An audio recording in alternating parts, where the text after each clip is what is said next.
What is it, Kamene? Are you okay? Vyongwa kabisa, vyongwa. Will this one help?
Tom?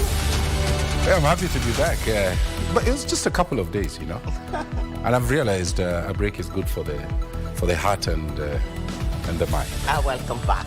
Thank you. Now, live from Nairobi and across the continent of Africa and the whole world, this is Prime Edition at 9 from Broadcasting House right here in Nairobi, Kenya.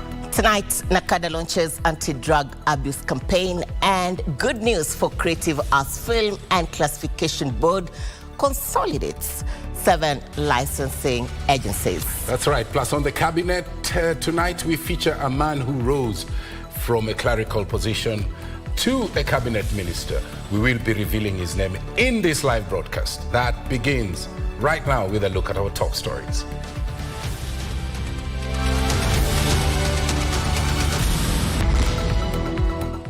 We will complete the transfer of all devolved functions to county governments without delay.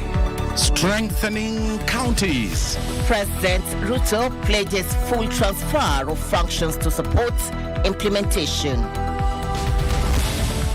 So we want a total implementation of the agreements. We want to see the interns pay their debts. We want to see doctors in the counties pay their debts. A sick sector. Another strike looms over unfulfilled return to work formula. As immigration, passport is now 7 days maximum. For those going for labor migration, 3 days maximum. You have your passport.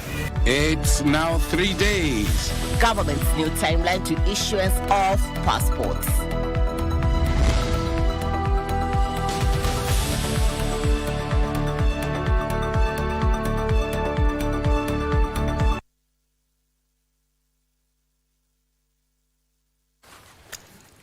Our socials at KBC Channel 1. Our sign language expert tonight is Anne Wangeshi. Now, we open this coverage with our lead story, and President William Ruto is tonight making an undertaking that his administration will complete the transfer of all devolved functions to the county governments. Speaking on Monday during the 11th National and County Governments Coordinating Summit, Ruto said he had directed Treasury to ensure funds are available to support the transfer of functions to the counties in the next financial year, which begins in July next year. That report opens our coverage tonight. The 11th National and County Governments Coordinating Summit was held in State House, Nairobi. It is here that the President announced his commitment to full implementation of devolved units, saying all devolved functions as per the Constitution will be transferred to the counties. We will complete the transfer of all devolved functions to county governments without delay. I am informed by the Attorney General that this Friday, the functions that have already been agreed upon will be gazetted and transferred to counties. Those that remain, there is extensive consultations between the two levels of government under the IGRDC program so that we can get things moving. President William Ruto directed the Intergovernmental Relations Technical Committee to begin the next steps of identifying and transferring related budgetary and other resources to accompany the transfer of functions beginning next year. He reiterated his commitment to address challenges affecting counties, citing constraints within the national fiscal framework. This, he said, limit the national government's ability to fully meet devolved units' expectations for transfer of shareable revenue. We understand the constraints within our national fiscal framework, which limits our ability to fully meet county government expectations for shareable revenue. This challenge cannot and should not be mistaken for lack of commitment to devolution. Rather, it is a temporary difficulty arising from inherited fiscal vulnerabilities and the incomplete implementation of devolution. The President urged all ministries, departments and agencies to expedite dispute resolution by leveraging on alternative dispute resolution mechanisms. I urge all ministries, departments and agencies at both levels of government to hasten the dispute resolution processes by taking advantage of alternative resolution mechanisms. This approach not only saves time and averts costly delays, but it also relieves citizens of financial burden of legal fees and fosters mutual trust and collaboration. Deputy President Professor Kithure Kindiki lauded devolution as one of the key principles of governance that has helped strengthen the country's national unity.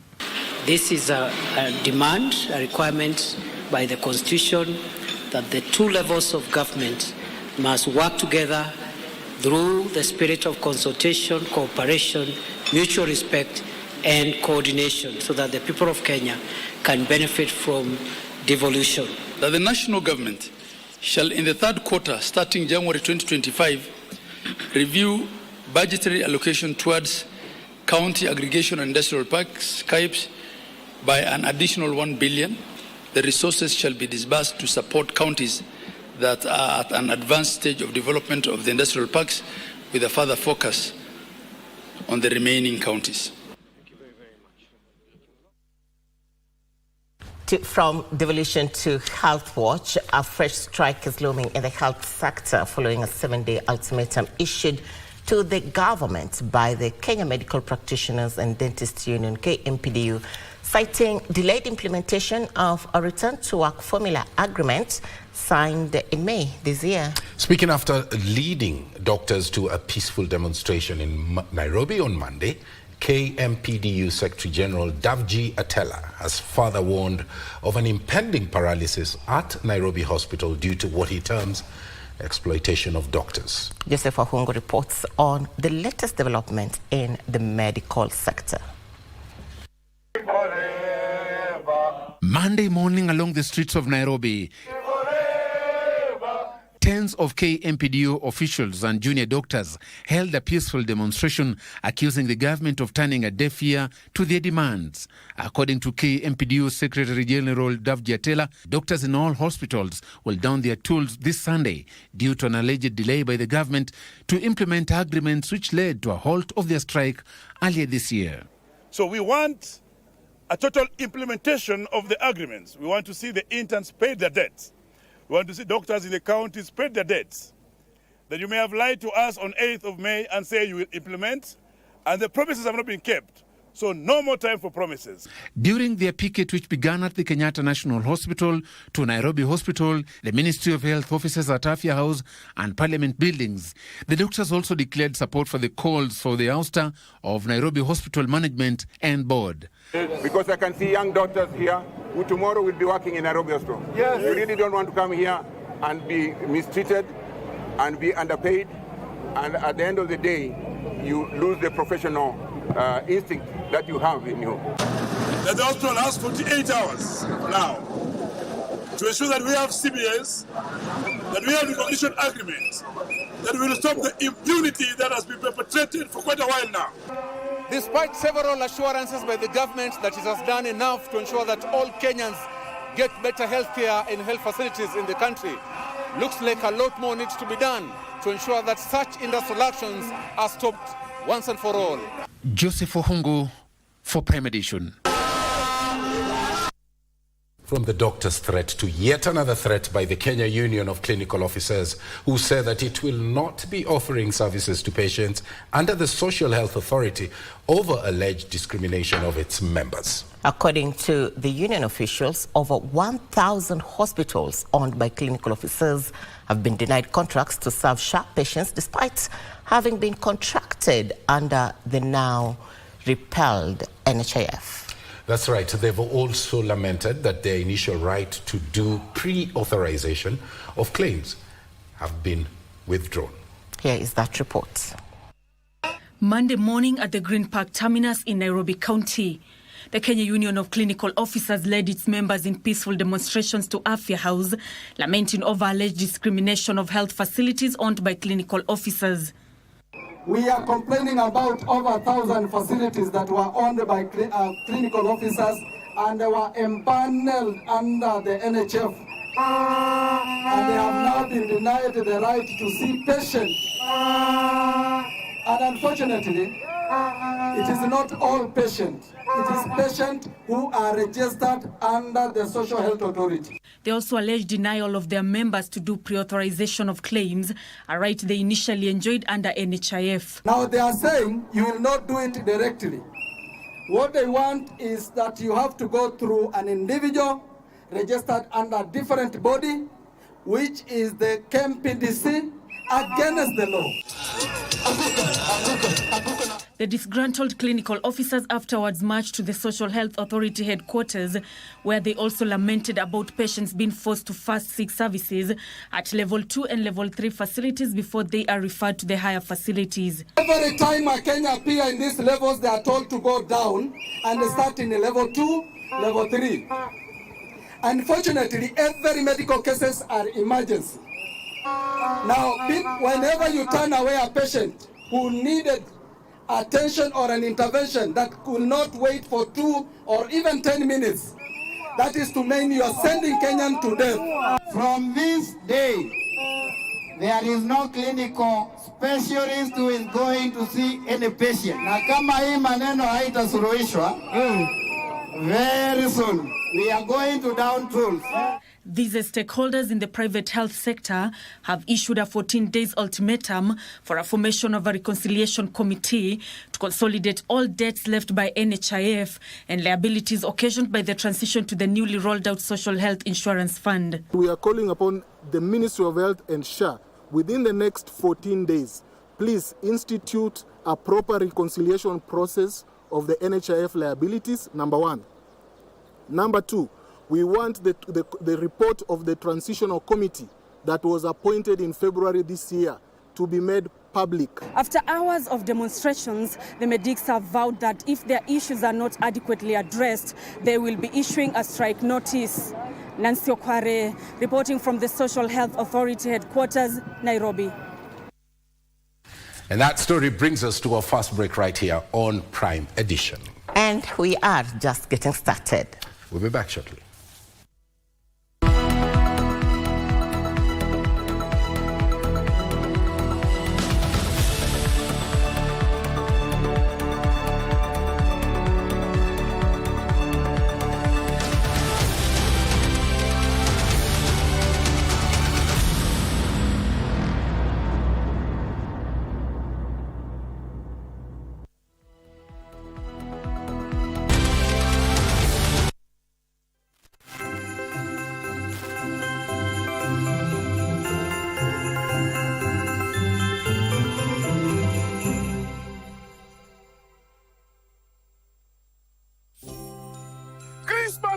Hii ishafika na ni kubwa kubwa. Kweli? Hii Kristi ni bomba na Blue Santa kupitia star 570 hash option 1. Rudia. Star 570 hash option 1. Iko PlayStation 5 na 55 inch TV na iko 500,000 Kenyan shillings. Na mbuzi moja? Na mbuzi. 1 million Kenyan shillings na Samsung S24 Ultra. Na mbuzi moja? Iko 2 million Kenyan shillings na iPhone 16 Pro Max. Na mbuzi mbili. Blue Santa amekuja na zawadi kibao. Na ni kubwa kubwa. Hapa kuna ndogo ndogo. Hapa Christmas ni bomba.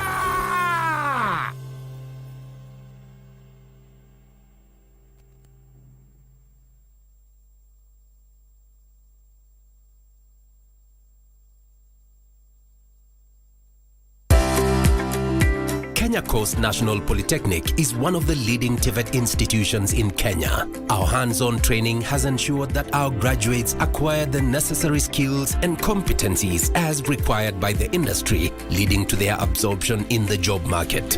We are inviting applications for various diploma, certificate and artisan courses for our January 2025 intake. We offer courses in maritime studies, engineering, health sciences, business and media studies, hospitality and tourism, ICT, driving courses and recognition of prior learning programs among other courses. We accept KUCCPS and SSP students and also accept transfer students. For more information, call the number on the screen or visit our website. Kenya Coast National Polytechnic, a regional flagship maritime transport and logistics center.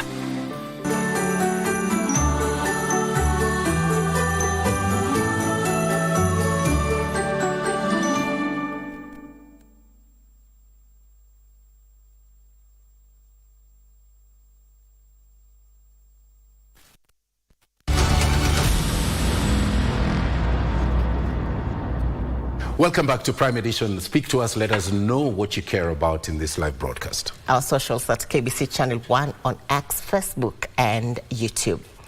All right, Tom, onto that story we highlighted tonight. That's right. The Ministry of Immigration and Citizen Services has launched a new initiative to speed up the passport issuance process for labor immigrants within 3 days. Speaking at their house, Immigration and Citizen Services Principal Secretary Julius Bitok said the move is aimed at enhancing and easing labor mobility for Kenyans abroad. Timothy Kipnusu puts that story in perspective for us.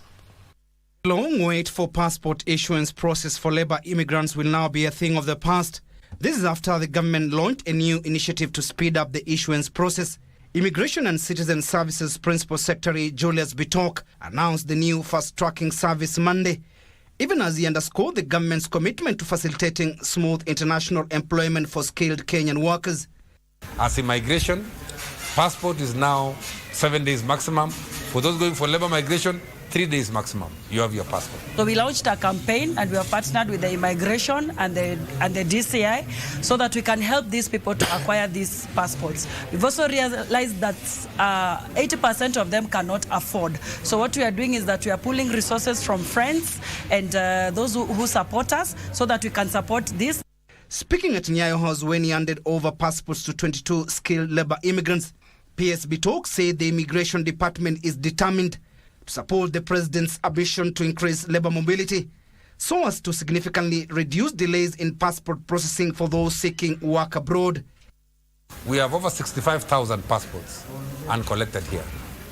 We are calling upon Kenyans, collect your passport. And for labor migrants, your passport is almost instant because 3 days is a very short time.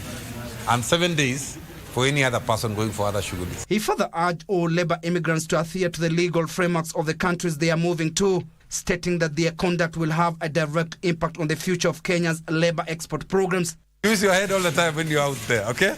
Because you are going to be the primary ambassadors of Kenya. Whatever you do will reflect on whether those governments will take other people out there.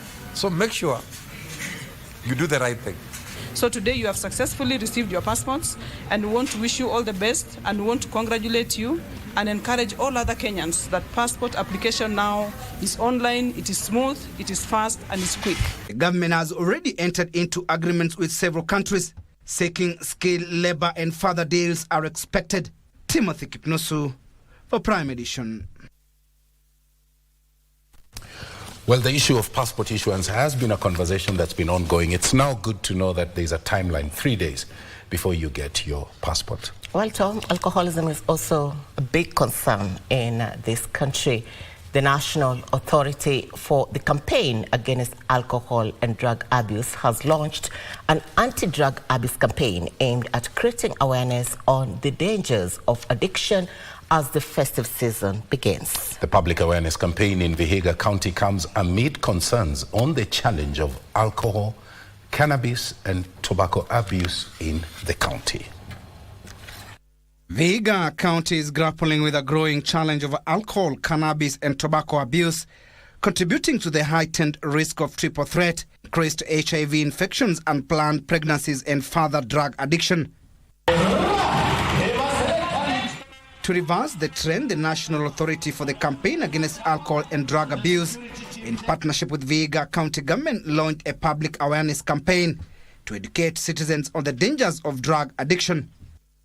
Tunawahimiza kwamba tuangalie, tuwe na ile personal security yetu.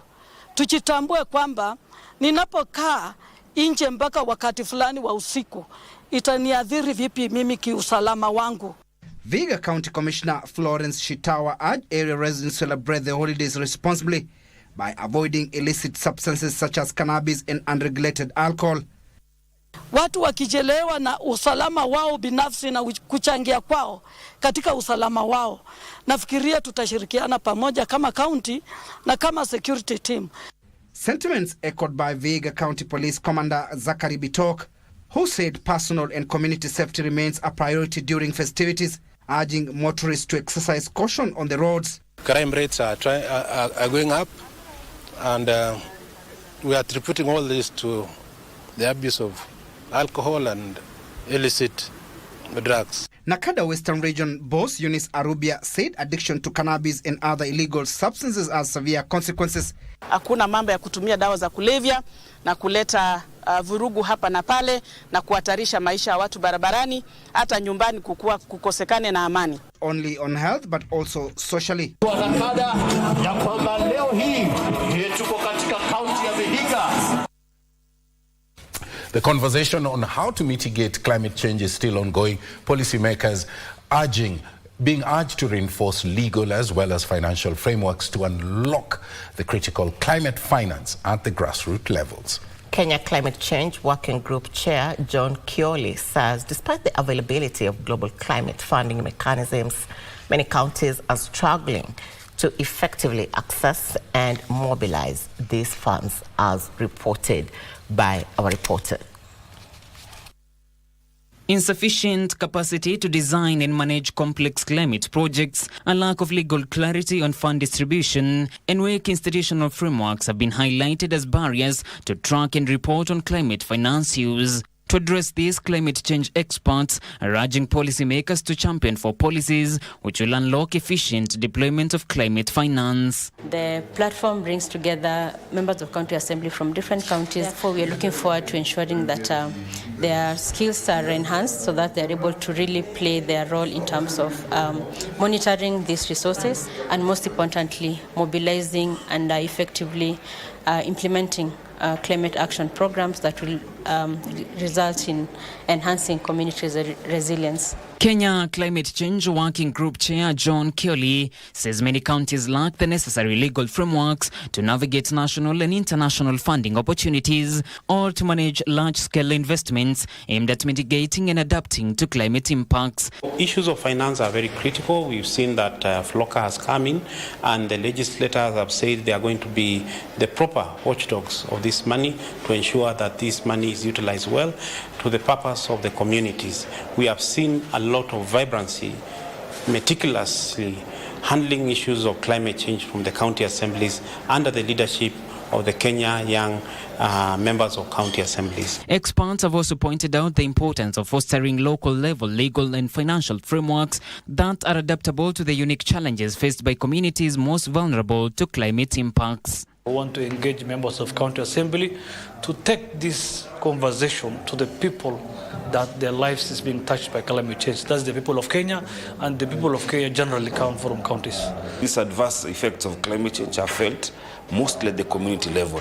I know we've seen these meetings happening in big hotels in Nairobi, which at times is unfortunate because the real conversation is there. You go to the community is where the example in Muranga, there is the issues of landslide. On to an update on Mlolongo fire tragedy. One person has died and several businesses destroyed following a fire incident in Mlolongo Phase 1 along Mombasa Road. The cause of the fire, which broke out in the early hours of Monday morning, is yet to be established. Confirming the incident, Mavoko Sub-County Administrator Isaac Mtula assured residents of support while emphasizing the need for preventive measures to avoid similar tragedies. Congestion in the area is believed to have worsened the situation, with Mlolongo Chief Peter Ndunda urging those who have encroached on spaces to pave the way for better accessibility and also safety in the future. This comes amid concerns about the emergency response and fire safety in the area. Ningeomba pia waliojenga vibanda sehemu ambazo gari la moto lingeweza kupitia ili liokoe maisha na liokoe bidhaa za watu, tafadhali ondoeni hivyo vibanda. Tufungue njia zetu ziwe wazi kabisa. Nilijaribu kupigia hii watu ya kuzima moto, lakini ile ripoti nilipata kulikuwa na shida ya stima. Kenya Power pia walidelay kufika. Tunaomba serikali itusaidie sababu tumeachwa bila chochote, hatuna msaada yoyote, tunaria, hatujui tutaanza wapi, tuna watoto.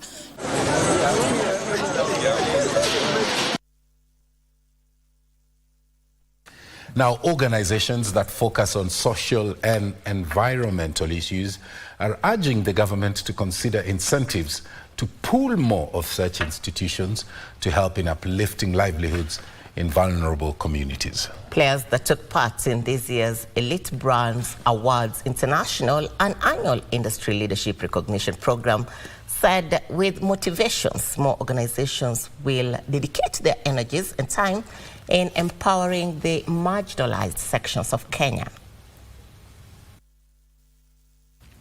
The latest poverty data from the Kenya National Bureau of Statistics indicates 39.8% of the population are struggling and living below $1. This is a clear indication that more needs to be done to help improve the livelihoods of those down the economic pyramid. How can we support?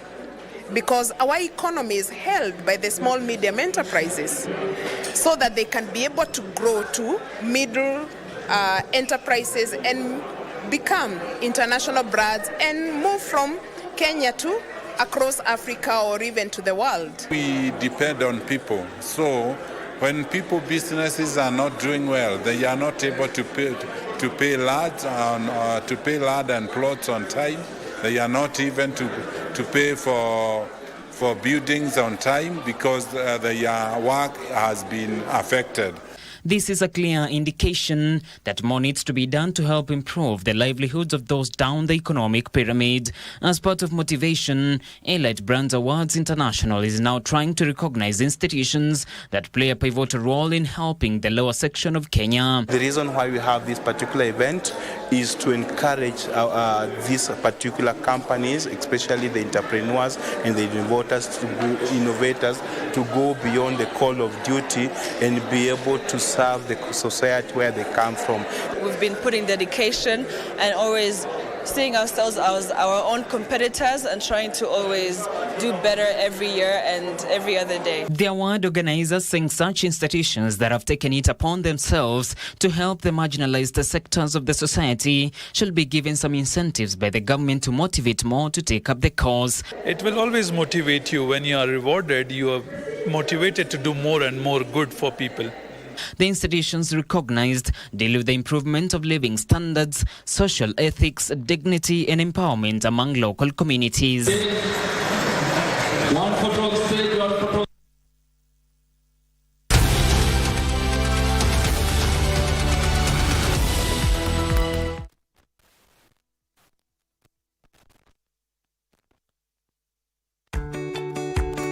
This festive season, let the joy of togetherness fill your hearts and homes. Celebrate responsibly and make memories that last a lifetime. Choose activities that bring happiness and health. Avoid alcohol and drugs in this festive season. We're working together to ensure everyone's safety. Report illegal alcohol and drug activities in your area. This festive season, let's protect what matters most, our lives and those we love. Celebrate responsibly.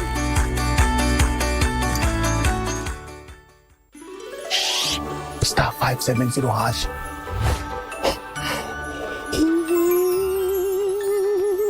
Option 1 kuna PS5 na ni full package na inakuja na JBL Party Box.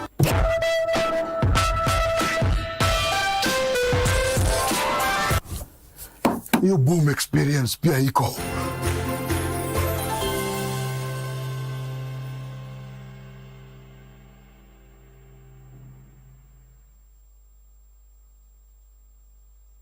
About the standards wakidai class, we still call the shots hawezi divert. Hey yo, what's up beautiful people? This is Willie Oeba, keeping it locked on Grapevine.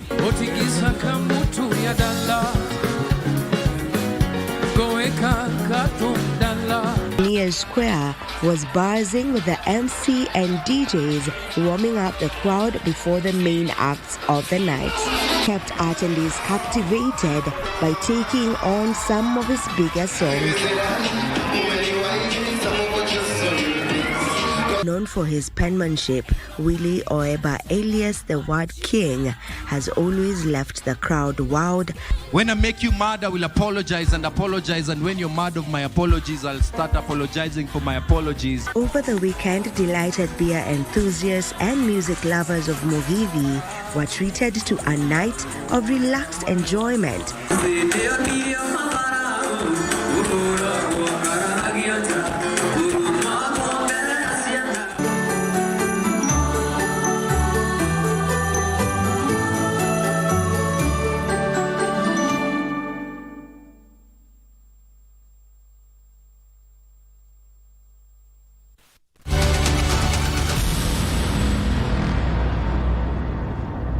Welcome back. Onto the cabinet now. Joseph Konzolo Munyao's journey from an accounts clerk to a cabinet minister is a testament of his dedication, his resilience, and leadership. Serving as Minister for Livestock and Fisheries in President Mwai Kibaki's administration, Munyao is hailed for transforming Kenya's agricultural sector. That's right. On this week, we shine a spotlight on Joseph Munyao, who served in President Kibaki's government. Joseph Konzolo Munyao was born on the 4th of May 1940 in the then Makueni district. He attended Kibaoni Primary School and Makueni Intermediate Schools. From 1958 to 1961, he went to Machakos High School. After completing high school, he was employed as a clerical officer in a commercial bank before he pursued a career in accounts. He joined politics during the 1963 inaugural general election at the age of 23.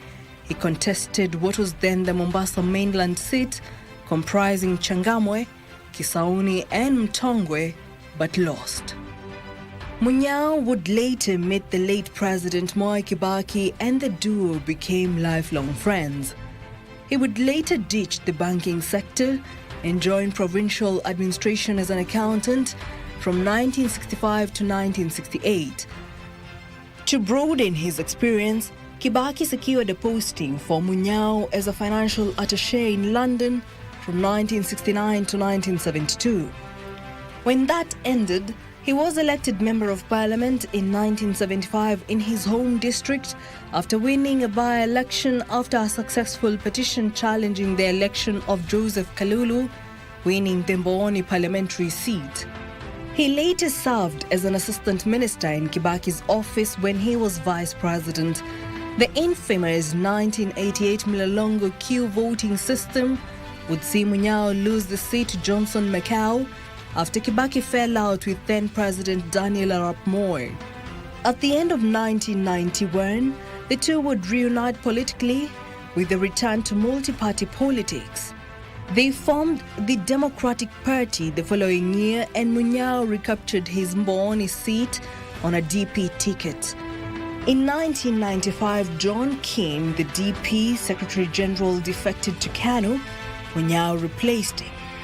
His first assignment as the party Secretary General was to bring back to the party fold Charity Ngilu, who had been among the party founders in 1992, and Ford Kenya's Kijana Wamalwa, to come on board birthing the National Alliance Party of Kenya, NARC. He was Kibaki's right-hand man in the negotiations that led to the creation of NARC, which won the presidency. In 1998 to 2002, he was nominated as Member of Parliament. In 2002, he was elected as Mboni Member of Parliament in the NARC administration and was appointed Assistant Minister for Agriculture. 6 months later, he was given a full ministerial slot in the first of Kibaki's cabinet reshuffle. He became Minister for Livestock and Fisheries, a docket hived from the larger Ministry of Agriculture. His first task as minister was to secure title deeds for the Agricultural Development Corporation. Among those retrieved and secured was the 100,000 hectare Galana Kulalu land in the Tana Delta.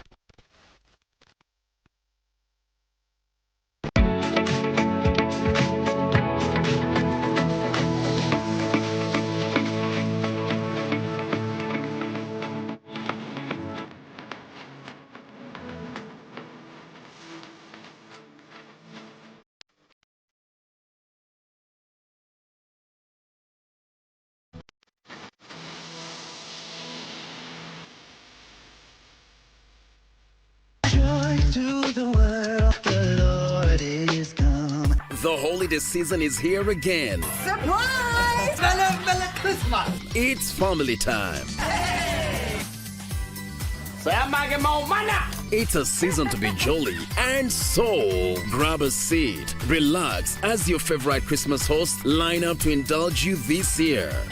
You want some of me? We got Mr. Claus, the famous Father Christmas. We've got the elves and the reindeers. There's lots of foods and drinks to go around. Great music for the soul. On the first day of Christmas, my true love gave to me a Jakule. It's unbeatable. It's joyous. It's Christmas on KBC Channel 1.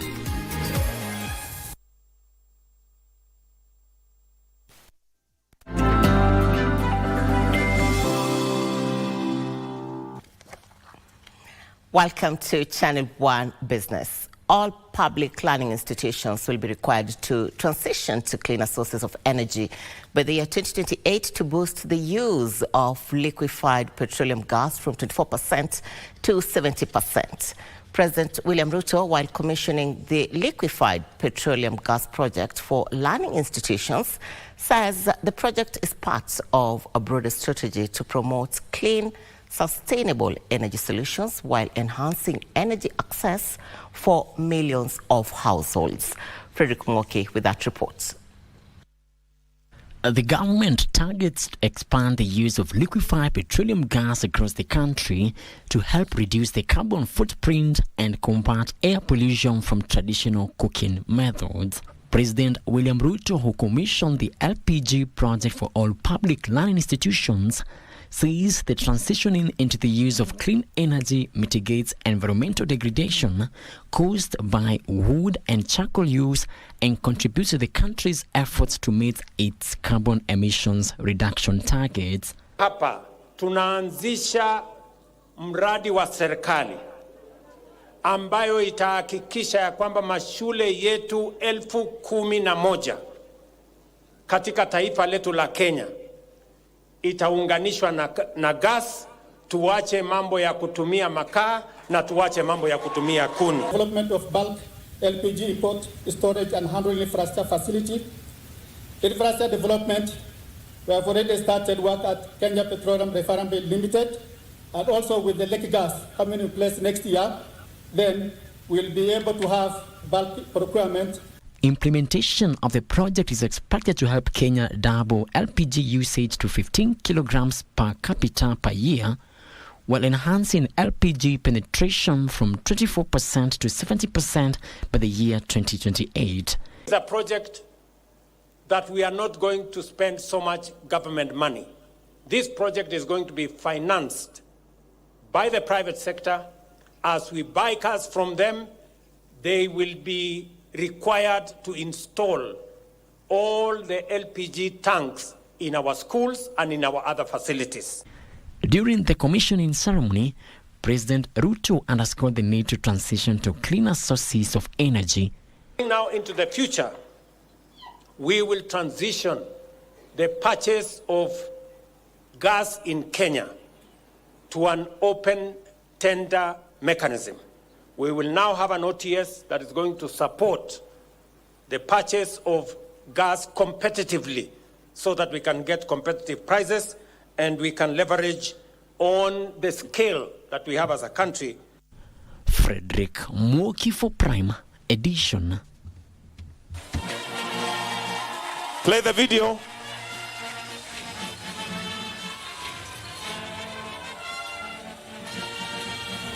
Now, there is need for East African Community member states to fast-track the process of harmonizing the standards and certification to boost cross-border trade of grain. East Africa Grain Council Executive Director Gerald Masila says harmonization would help reduce the cost of cereals by 70%. What is now being looked at to come up with the mutual recognition agreements that will make it possible that if a certificate has been issued, for example, by the Kenya Bureau of Standards, it is accepted by Tanzania, by Uganda, Zambia, and vice versa.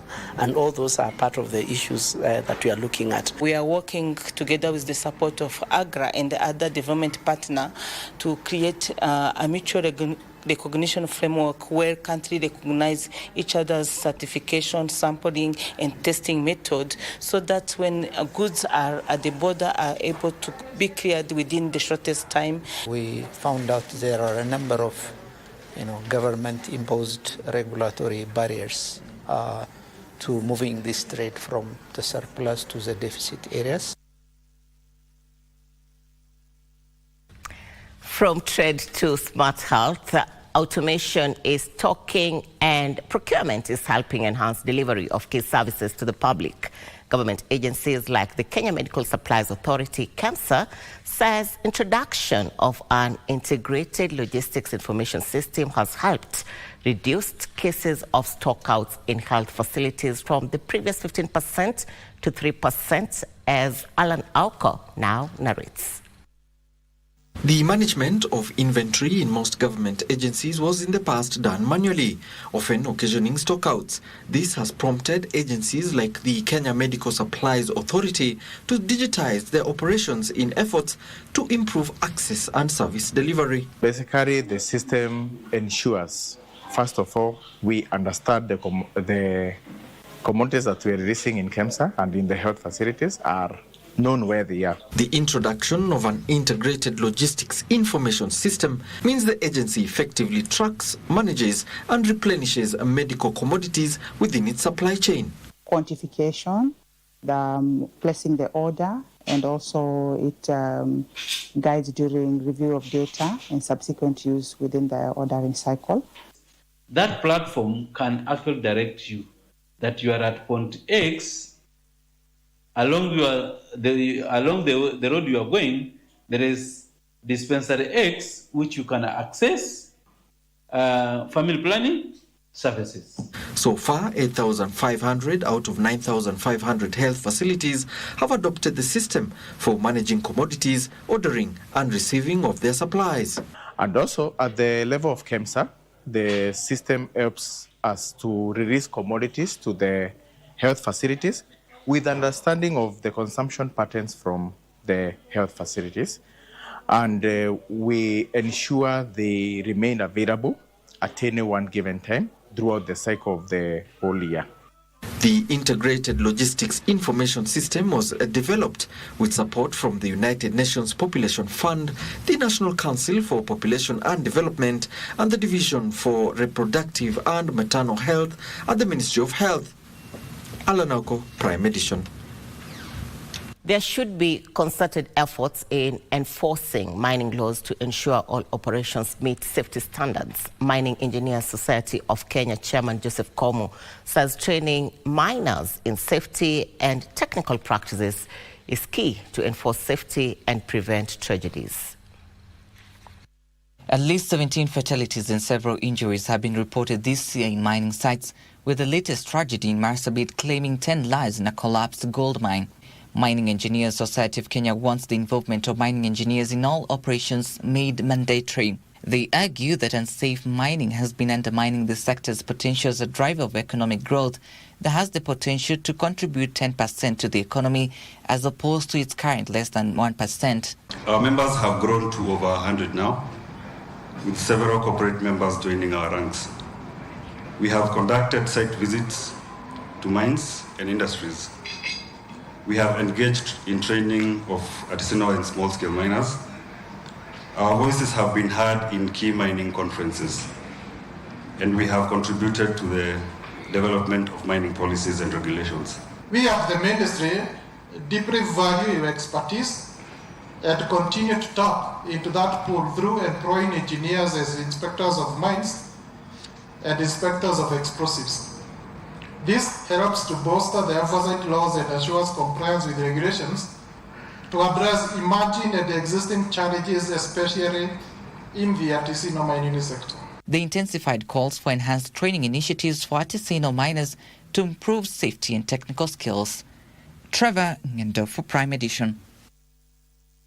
Counties are targeting partnerships with financial institutions to boost entrepreneurship and support economic activity.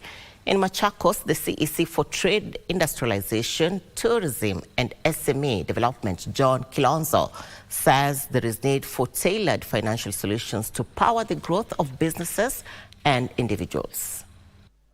According to the Central Bank of Kenya, lending to SMEs reached 783 billion shillings in 2023, marking a 75 billion shillings increase. However, the new pledge by the banking industry to inject an additional 150 billion shillings annually is expected to boost SME activity across the country. Great opportunity in the area of horticulture, in the area of tourism, in the area of trade. Financial institutions like Kingdom Bank are increasing their branch network in regions considered to have potential for business and investments such as those in Machakos. And we are looking forward to being able to serve the micro and small enterprises of Machakos County so that we are able to give them an opportunity to do their collections, an opportunity to do their payments, an opportunity to access credit facilities that fit within their profile. The strategic location of the county, with its proximity to key infrastructures, attracts more opportunities for SMEs to develop. Kingdom Bank says its new branch is set to offer financial solutions to individuals and businesses, including traders, small-scale farmers, and key sectors like tourism. Besides, it is well-established industrial sector. The county has many business parks, and which provides spaces for SMEs involved in value addition and processing for domestic and export markets.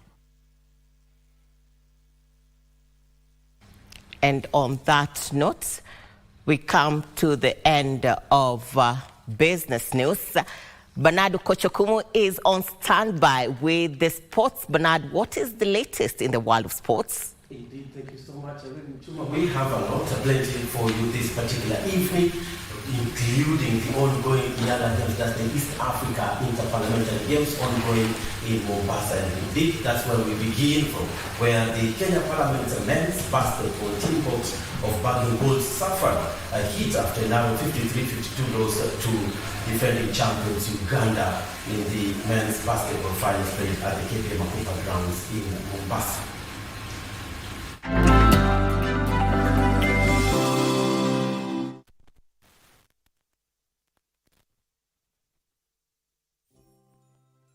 Christmas hii ishafika na ni kubwa kubwa. Kweli? Hii Kristi ni bomba na Blue Santa kupitia star 570 hash option 1. Rudia. Star 570 hash option 1. Iko PlayStation 5 na 55 inch TV na iko 500,000 Kenyan shillings. Na mbuzi. 1 million Kenyan shillings na Samsung S24 Ultra. Nabuzi moja. Iko 2 million na iPhone 16 Pro Max. Nabuzi mbili. Blue Santa amekuja na zawadi kibao. Nani kubwa kubwa. Hapa kuna ndogo ndogo. Hapa Christmas ni bomba.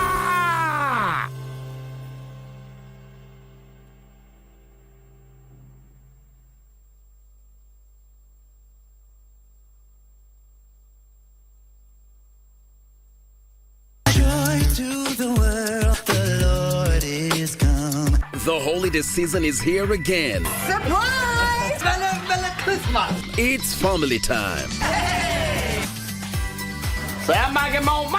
It's a season to be jolly, and so grab a seat, relax as your favorite Christmas hosts line up to indulge you this year. You want some of me? We got Mr. Claus, the famous Father Christmas. We've got the elves and the reindeers. There's lots of foods and drinks to go around. Great music for the soul. On the first day of Christmas, my true love gave to me a chocolate. It's unbeatable. It's joyous. It's Christmas on KBC Channel 1.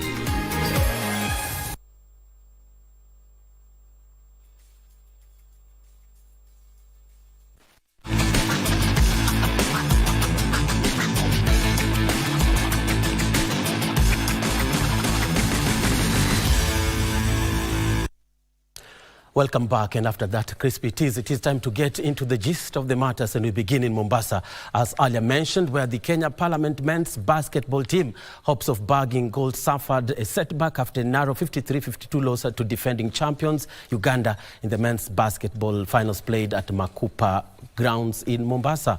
Now in football, Kenya finished third on 4 points behind Uganda and Tanzania, who took the first two places respectively. Daniel Mwendwa, who is in Mombasa, reports.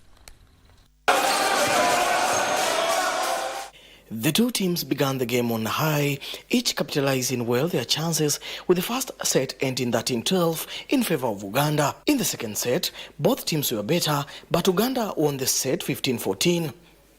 Kenyan Chargers took the third set 15-14 before drawing 10-10 in the last set to earn Uganda the title. Tumejaribu sana, tumeshindwa na point moja, lakini unajua mpira lazima ikuwe na mshindi na mshindani.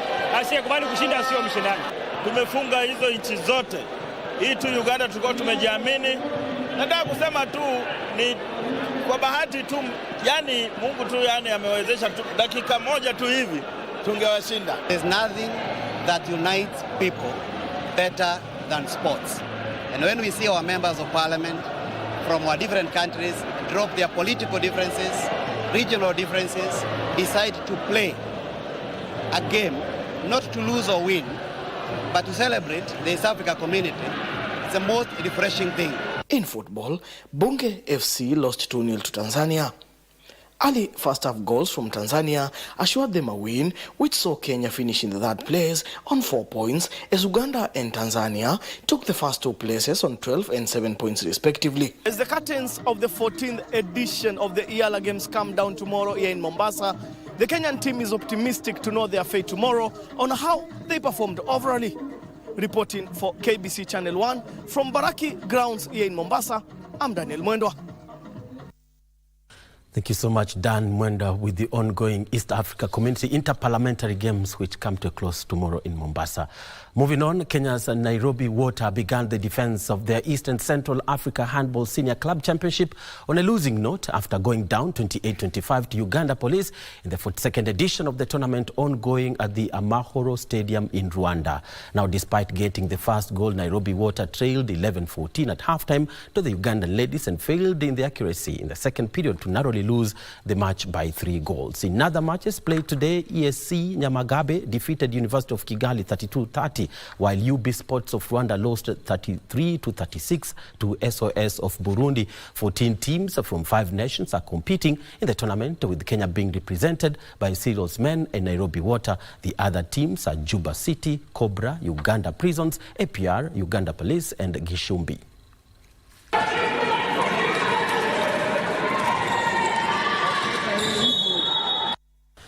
Elsewhere, KCB is perched at the top of the FKF Premier League table with 24 points after match day 14 of the season, despite losing 2-0 to Shabana. They have won 6 games, drawn 6 and lost twice. Only 10 teams have played the full 14 games, with the others still left with matches in hand. Tusker FC are second on the FKF Premier League table behind KCB, but on equal 24 points with the leaders. Although Tusker have a game in hand that could see them go top, Bandari sit at a 3rd place after a 2-2 draw with Mathare United, while Police FC climbed to 4th position after a 1-0 win over defending champions Gor Mahia, who currently sit 8th in the league with 2 games in hand. After beating KCB 2-0, Shabana gained 3 crucial points that saw them move up to 5th place. AFC Leopards sit 6th despite a 1-1 draw with Sofapaka. Posta Rangers are bottom with 11 points after a 1-0 loss to Muranga Seals, while Ulinzi Stars are above them with 13 points. Meanwhile, former Gor Mahia players visited the club's patron Eliud Owalo in appreciation for the support accorded to the legends who lost one of their own, Austin Makamu Odor. Led by David Ocheng, the legends appreciated the support of Owalo, who chaired the funeral arrangements and promised to support them going forward. And still on local matters, where Kenya risks being banned from hosting an international Tong Ilmodo martial arts event if the country fails to host the 12th edition of the Mombasa Open Tong Ilmodo International Martial Arts Championship, whose fate remains unknown due to lack of funding. Now, the event pushed to December from August due to lack of the same again did not start yesterday as planned at the Aga Khan Academy in Mombasa due to what officials termed as lack of resources to hold the much anticipated tournament. More than 100 players were expected to compete in this year's Mombasa Open Tong Ilmodo International Championship, but financial constraints leave the fate of the tournament unknown. The tournament was scheduled to begin on Sunday, but the Kenya Tong Ilmodo Federation is yet to secure funds from the government to get the event going. The Mombasa Open was pushed to December from August due to the same reasons, and it seems like the event may not go on as planned this year, despite teams having already arrived from the other countries, including Japan, Paraguay, India, and Uganda. This year, this event was supposed to be happening in August. But because of the unavoidable circumstances back then, we are here today. The funding is not yet confirmed yet. And we are now pleading to the president to take control and rescue the situation, because as we speak right now, we are on the verge of being banned by the World Tong Ilmodo Federation from ever hosting another event. Meanwhile, Kenya Railways John Legirma was crowned the 2024 NCBA Nyali Open champion after emerging the overall winner of the tournament that ended at the Par 71 Nyali Golf and Country Club in Mombasa.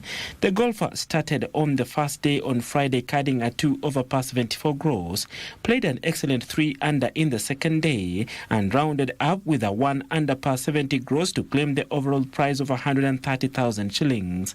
The 3-day 54 holes tournament marked the end of this year's 28th Kenya Amateur Golf Championship Golf Series, organized by the Kenya Golf Union. Michael Karanga was second, while Sami Mulama and Felix Dusabe from Rwanda tied for 3rd position. And now to news making headlines across the borders, where Southampton have sacked manager Russell Martin after a 5-0 thrashing by Tottenham last night left them 9 points off Premier League safety. Now, 38-year-old Martin guided the Saints to promotion last year in his first season in charge, beating Leeds United in the playoff final at Wembley. But the loss against Spurs was Southampton's 13th in the finish. Well, and that particular casualty, the latest in EPL, of course, there are a number of coaches that have already faced the sack or have been sacked following a run of not so pleasing results in the matches. Among them is Manchester United's Ten Hag, who left.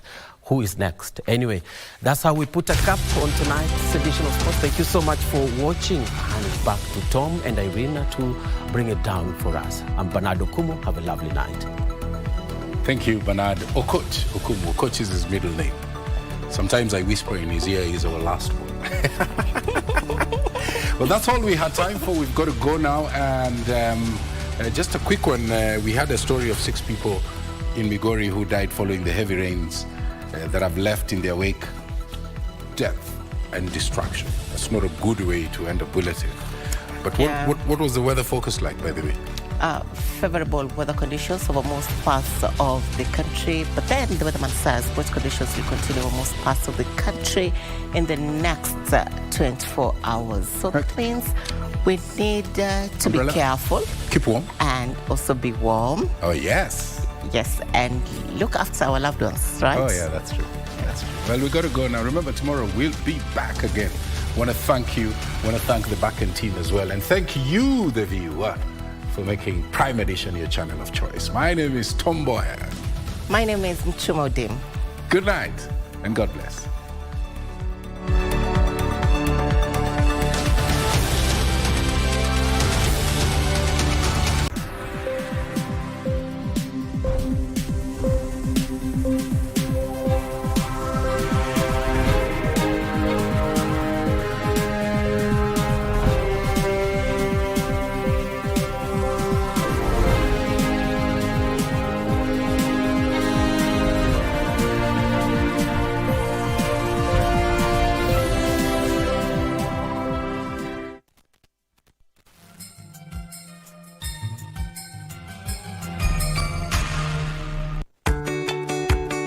This festive season, let the joy of togetherness fill your hearts and homes. Celebrate responsibly.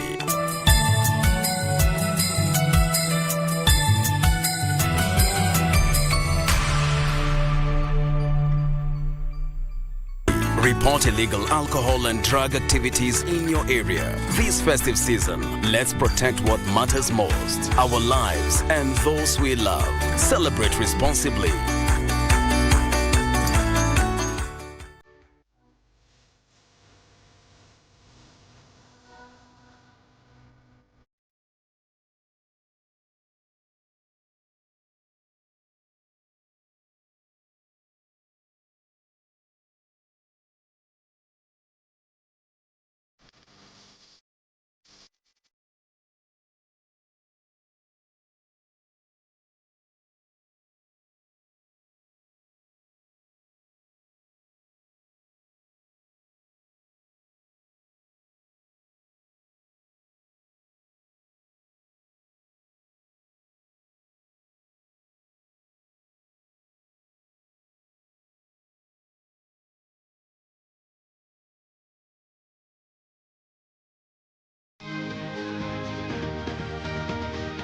Thank you for joining us on Healthy Living. Stay connected to Voice of America at voanews.com.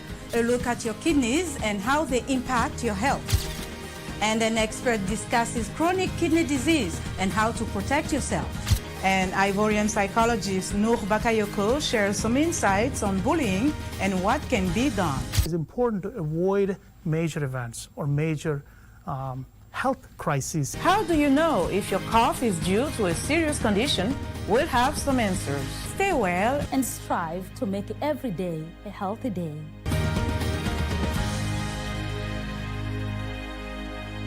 Joy to the world, the Lord is come. The holiday season is here again. Surprise! Bella Christmas! It's family time.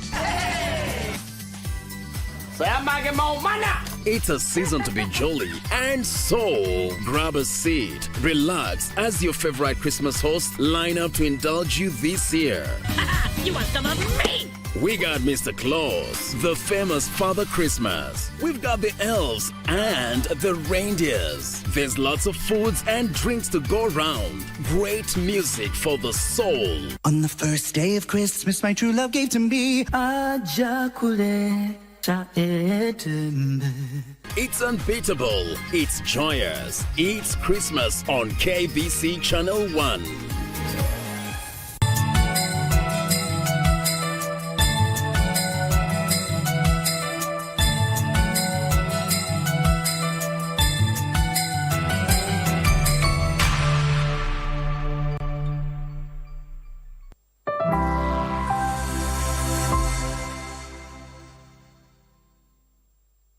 Akili sio syllable sana, usistress, usidigress kuwa mdiverse, wape hata chorus wakidai bass. It's all about the standards wakidai class. You still call the shots, hawezi divert. Hey yo, what's up beautiful people? This is Willie Oeba, keeping it locked on Grapevine. Keep it locked, Kawaden Design.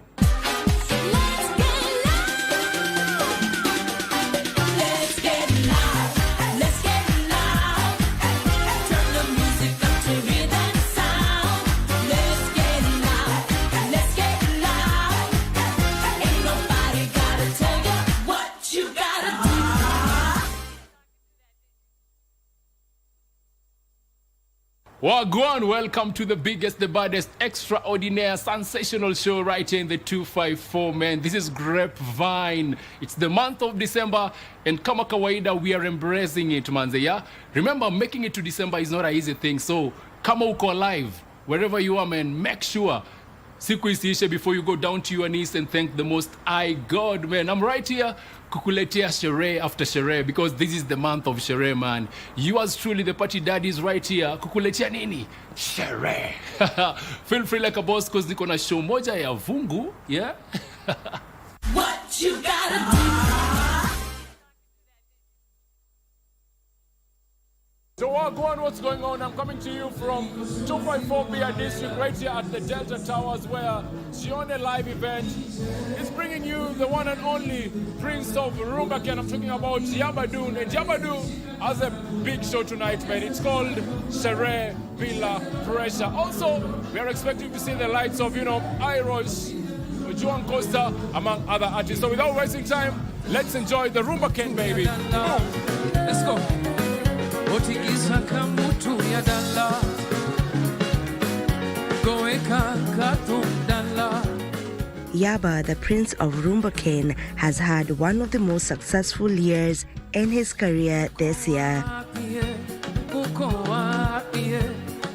wapi na siwaoni, muko wapi na niko ndani, shabiki sugu amefika, lakini kidogo natingika, pate sipate bila nyinyi.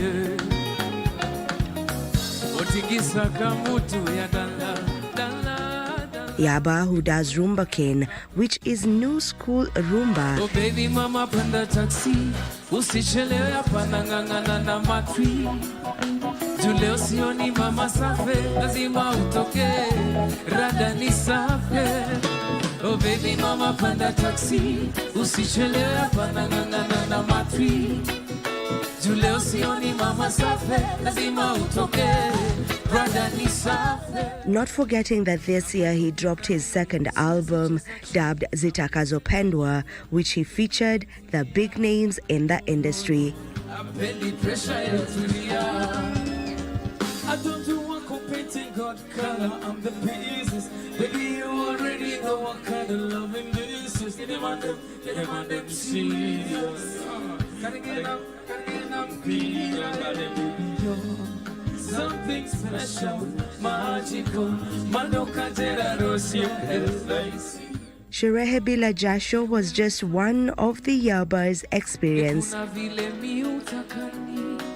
Azikishika basi zima hadi nare, usiku mchana hadi tumanguare.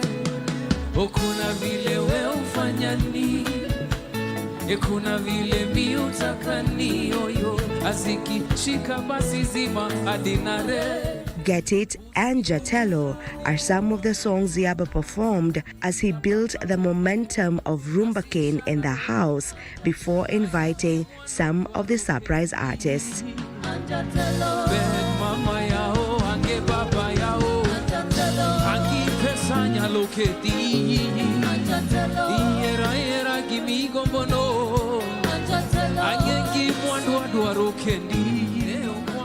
Kesho kwako usijudge mtu. Leo neza kuwa tajiri, kesho una kitu. Wengine wamejawa roho za kimajitwe. Kesho inaweza kuwa ni wewe unataka kitwe. Kizangila kizangila wa, kizangila noma, kizangila Jeff Logan was among the artists who joined Yaba on stage for an electric performance.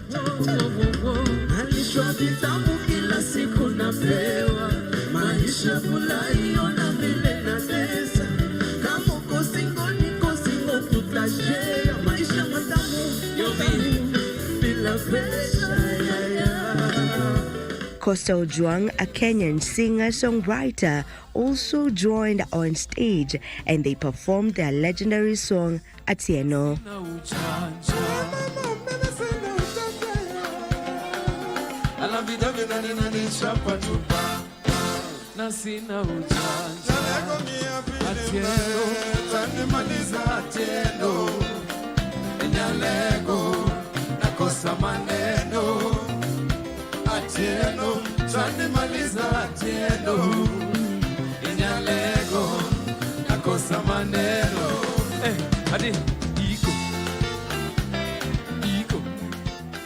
Ngoma zake jo noma.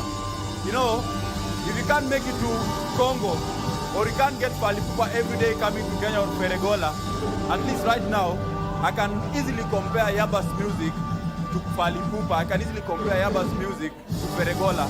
And me, I'm a fan of Rumba, so that's why, and that's what makes me love Yaba's music first. Every time he just keeps upping the game, upping the game. He has such a unique craft. I think it's more than talent. It's way more than talent. Talent, creativity, and so much more. I saw him once do a 2-hour show, non-stop, and it was just epic. What we've seen here today, just epic. I feel like he's really going to be something in this industry.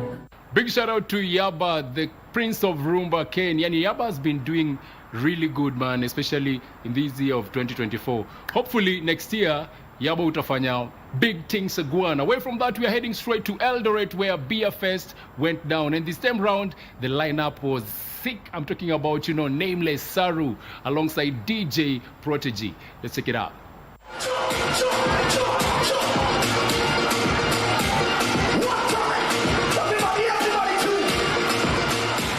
On Thursday, the 14th of December 2024, BFF's second weekend showcased the festival's diversity, spreading across different locations with unique atmospheres.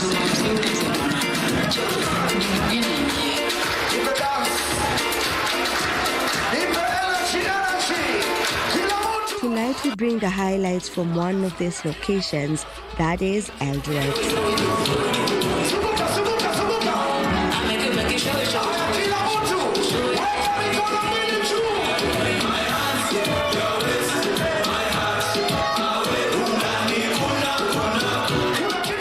Bania Square was buzzing with the MC and DJs warming up the crowd before the main acts of the night.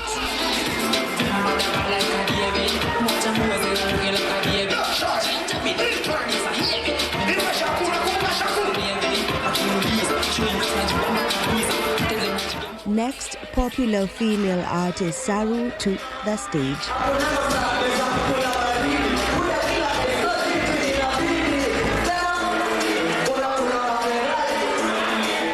Saru serenaded the crowd with some of her chart-topping tracks, from the throwbacks to her recent tracks.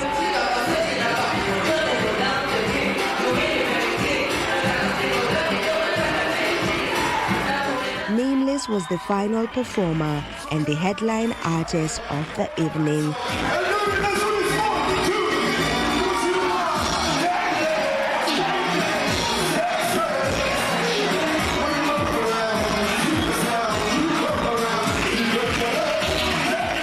He kept attendees captivated by taking on some of his bigger songs.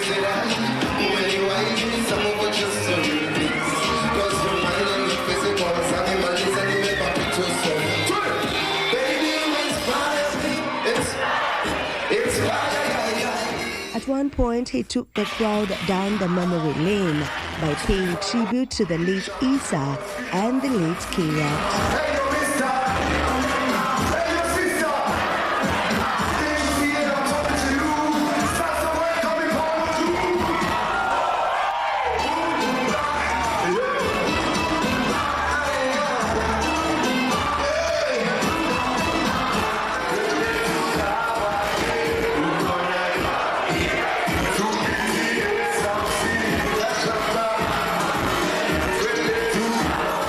The BFS concert is an opportunity for fans to make merry and interact as we close the year 2024 in style.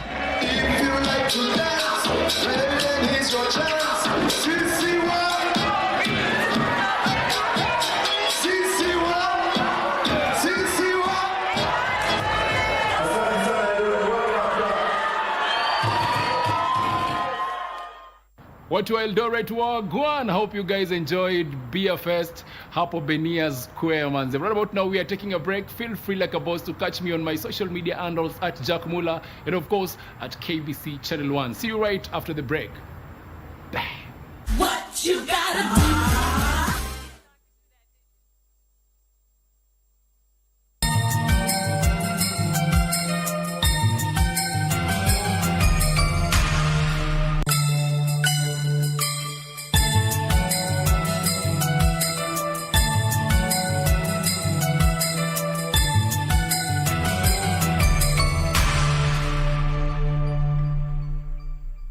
I never heard the music so sweet. I repeat. Well, go on, me brethren, big things are going. Remember, eating every Monday, we have to shell down the place with nothing but the best of smooth weight the vibes in your favorite station. You know these things, man. Alafu kila Tuesday, kata simu tupo side, giving you Kenyan music from the 254. And of course, you can spice up your Wednesday by enjoying blazing hot hip-hop and R&B jams. We don't got no label. She say she want bottles. Vibes and vibes as we go all across Africa, Kenya, Nigeria, Ghana, all the way to Tanzania to give you nothing but the best on Afro Thursday. Make sure you make a date with us each and every single Friday with me, DJ_Liza Diva, DJ Colda, and me, Wanjiko. This is Club One Extra. Unanifanya nisikie kunyongwa Hadija ai Mani especially ukisonga Joy to the world, the Lord is come. The holiday season is here again. Surprise! Bella Christmas! It's family time.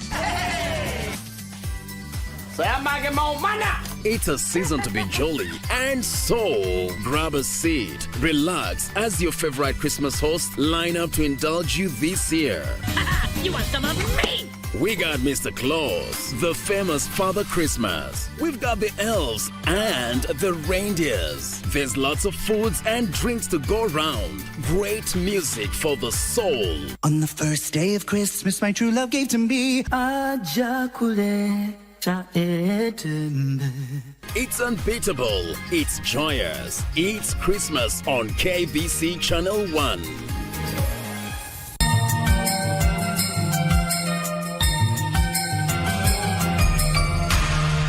What you gotta do?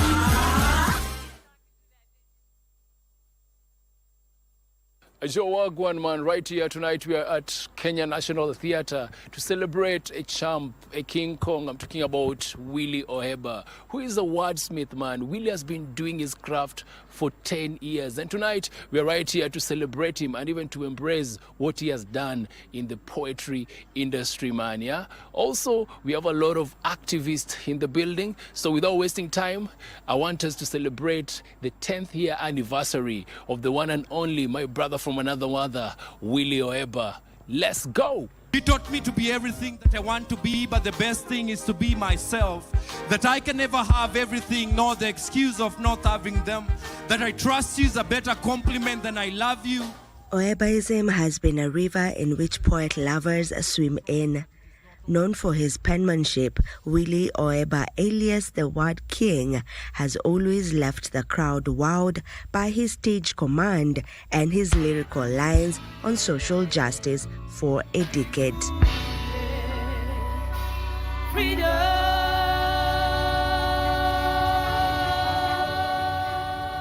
This year marked exactly 10 years in the industry, and the 2024 Ford Global Fellow had plans to mark a decade in the industry with a special poetry musical orchestra concert dubbed 10 Years of Poetic Justice. Well, she taught me the art of love. And Mom, I love you.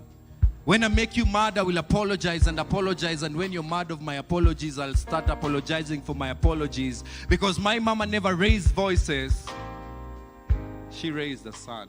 The sold-out event was hosted at the historic Kenyan National Theatre. The night was marked by a decade of poetic justice and musical greatness to mark the milestone. You see, maybe she's in love with the way you look when you sleep. And if she dare tells you it's because of your personality. Poetic justice to me literally is in using words, weaving and unweaving and playing with words. And also poetic justice for me is using the same metaphors and words to activate and to talk on social justice. So literally poetic justice for me is the art of using words for social change.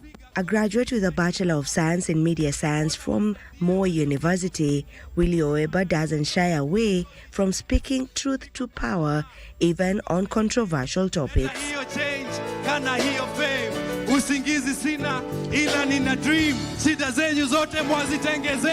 His spoken word poetry is driven by personal experiences, facilitating a true polyphony of diverse voices and making it easier for audiences to connect with.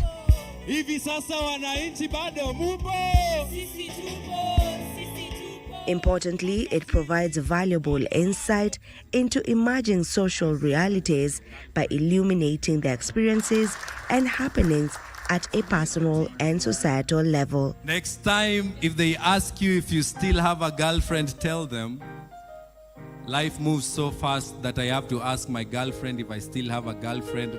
Now that's being a responsible boyfriend. He has 2 studio spoken word albums, namely ISM and Dear God, pieces that were part of his performance on the night. So a toast to the man that I am. You see, I use my mama's second name now because she is masculine, with belly muscles that stretch from the first, second, third to the ninth. Through his poetry, he is a leader, a human rights defender, a champion for equality, a voice for the voiceless, a king in his own right, and most importantly, gifted Kenyan youth. For me, I believe the idea is not to change the world, but to spark the mind that will change the world, because true leadership is in delegation.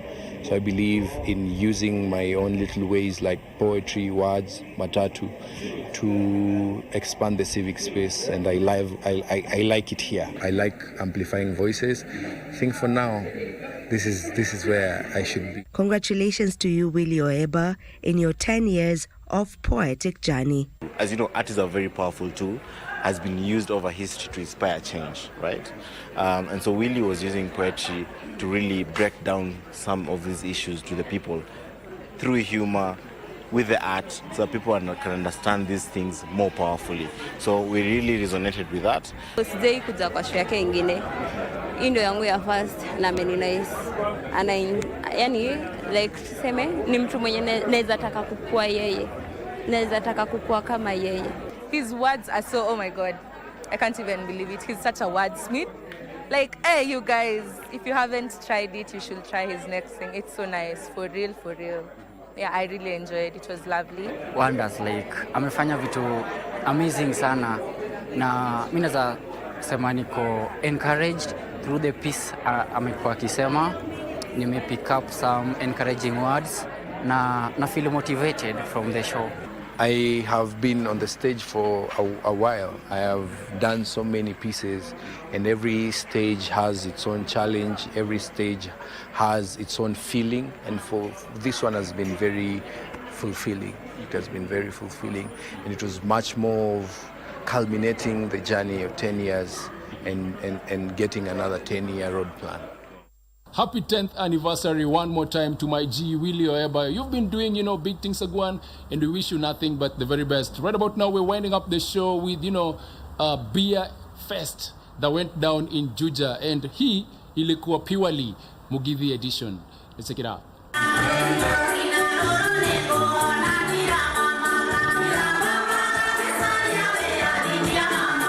Over the weekend, delighted beer enthusiasts and music lovers of Mugithi were treated to a night of relaxed enjoyment at Traco Lounge in Juja to usher in the festive season with Beer Fest.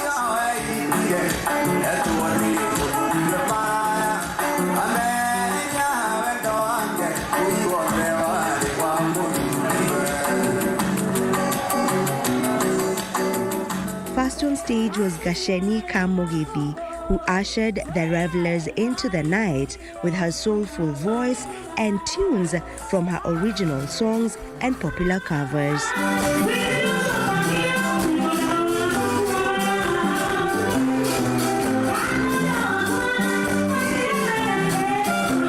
Some of her hit songs include Gakware, Goma ya Mote, and Jera ya Wedo.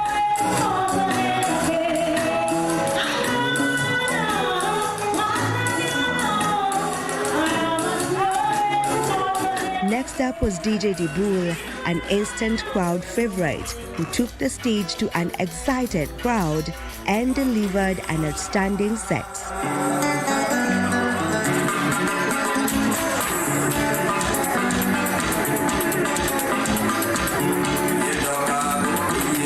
Another popular Mugithi singer present on this night was Kare B and her live band.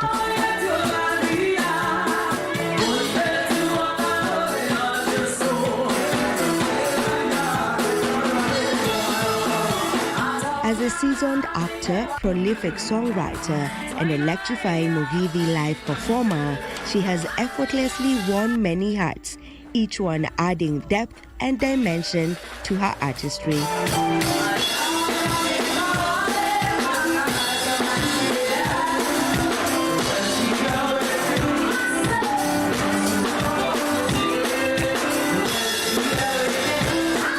Some of her songs include Toirio Twega, Haha Negote, and Mware wa Mudhamaki.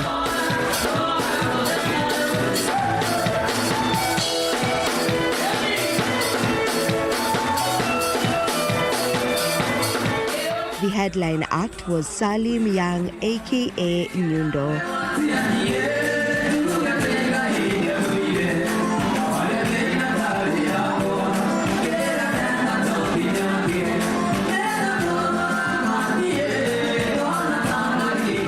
He started off in the industry by doing renditions to secular and gospel songs in that appealing one-man style, making himself a standout among the most looked-for craftsmen ever.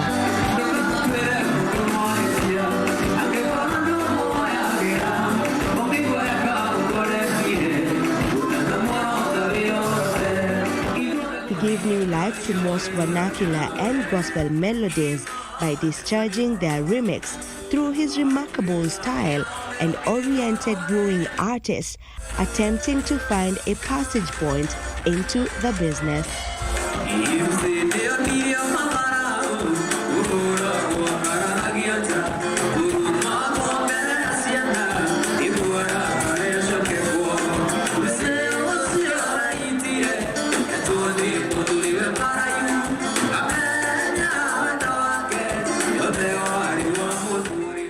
Sadly, we've come to the end of the show. Personally, I really had too much fun, but I hope you guys, enjoy. Sindio, yeah? I want to send a big shout out to everyone who has been tuning in, yeah? Especially to every fan who has been voting for me. You already know the drill, manze, yeah? Please, please, please. this is the last week. Yani, voting kesho inaisha. I've been nominated, as the TV host of the year. Let me add, the baddest TV host of the year. And all you can do for me to get that prestigious accolade is by voting, man. For yours truly. Feel free like a boss. Go to my social media handles. Jack Mula. Kuna link hapo manze. Vote, vote, vote. I hope next week tukirudi, come back na accolade. Sindio? Bless up. That has been an amazing, amazing show. My name one more time is Jack Mula, the party daddy. And remember, if you did not see it right here on Grapevine, then it most probably never happened. Adios, baby.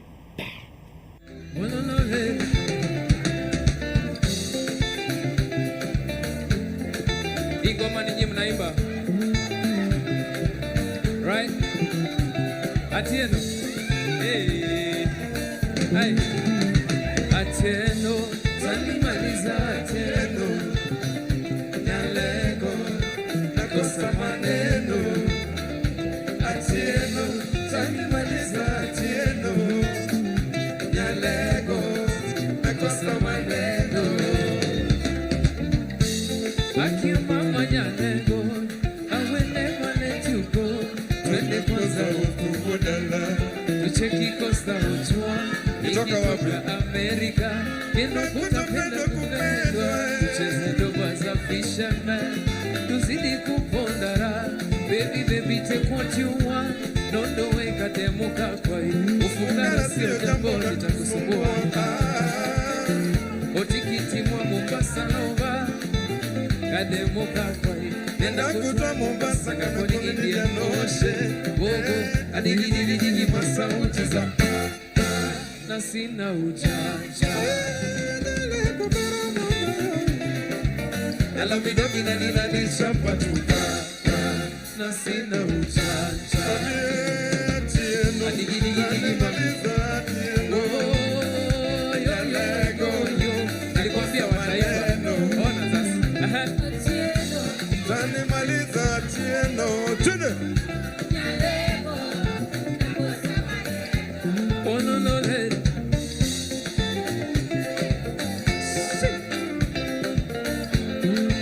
Iko.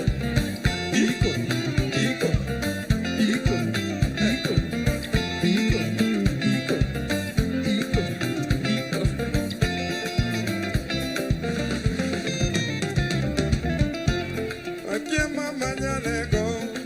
Opera viromna. Nyalego ngia viromna. Sanikoto chingo pulomon. Yeno deo denda juo. Nena dio Kisumu dala. Manyosie pa maprese yaba. Yaba. Amenichanganya. Amenimaliza. Bado ningali kijana changa. Atieno pa. Opera mambila. Nyalego ngia bilima Atieno pa. Opera mambila. Opera mama bilima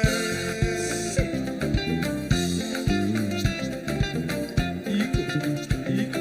I think turudie hii wimbo tena.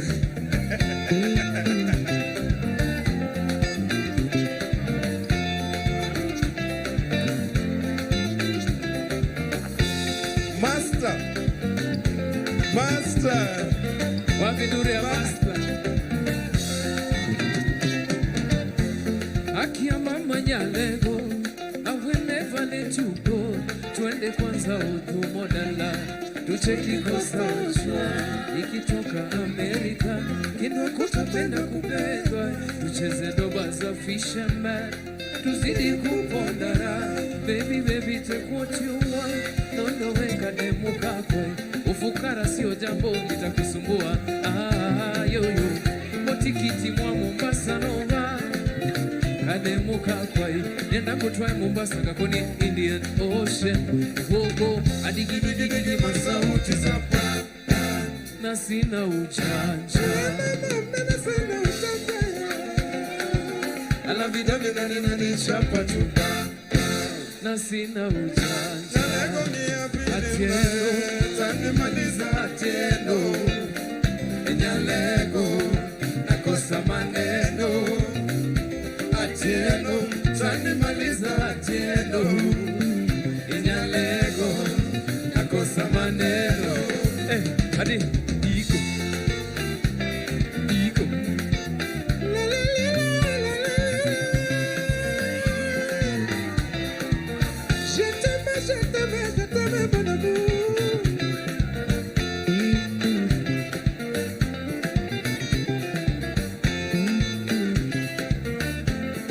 vidore ya ujuisi wewe.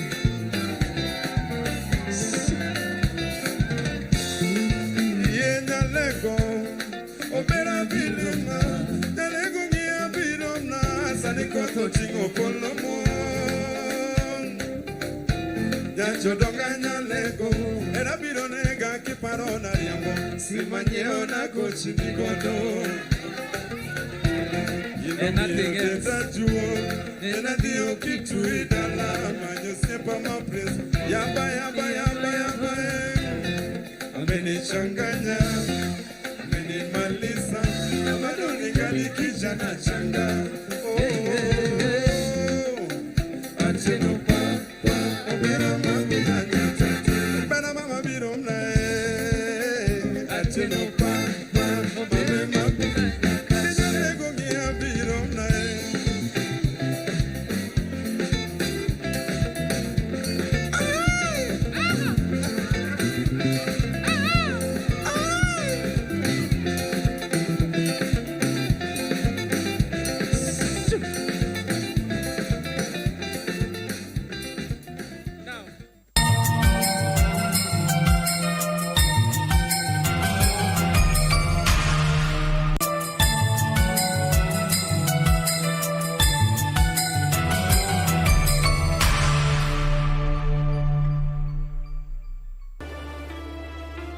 Kalume, kwa nini ukamuumiza Jasiri? Waongelea kuhusu nini wewe? Mimi mazungumzo gani? Niache niende Kalume, lakini hebu niache. Nina hakika. Na next kama ningempata hata mmoja wapo, angenitambua. Ate nini? Kumbe mtoto huyu hana adabu kama babake. Hivyo maanisha kusema huyu Karembo ni mfanyikazi muhimu sana ndani ya hii nyumba. Ukiendelea kunipigia kelele humu ndani usinilaumu. Huyu Karembo anaka urembo fulani kakurembe. Toto naefanya hapa kisiwani mimi najua.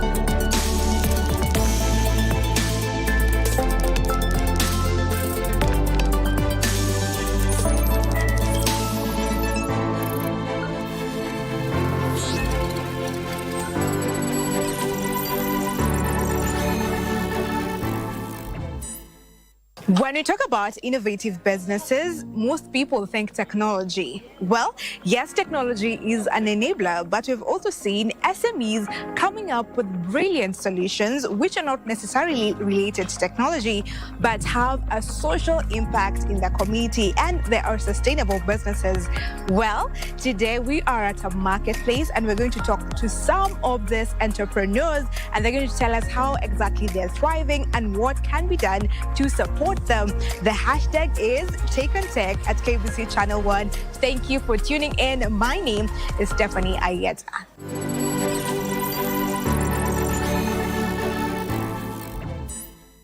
In our tech news today, the Ministry of Energy and Petroleum reports around 1,000 electric bikes and motorcycles in Kenya, with numbers expected to grow as electric mobility gains popularity. Innovators in phone charging are introducing solutions that make recharging faster, more efficient, and highly convenient.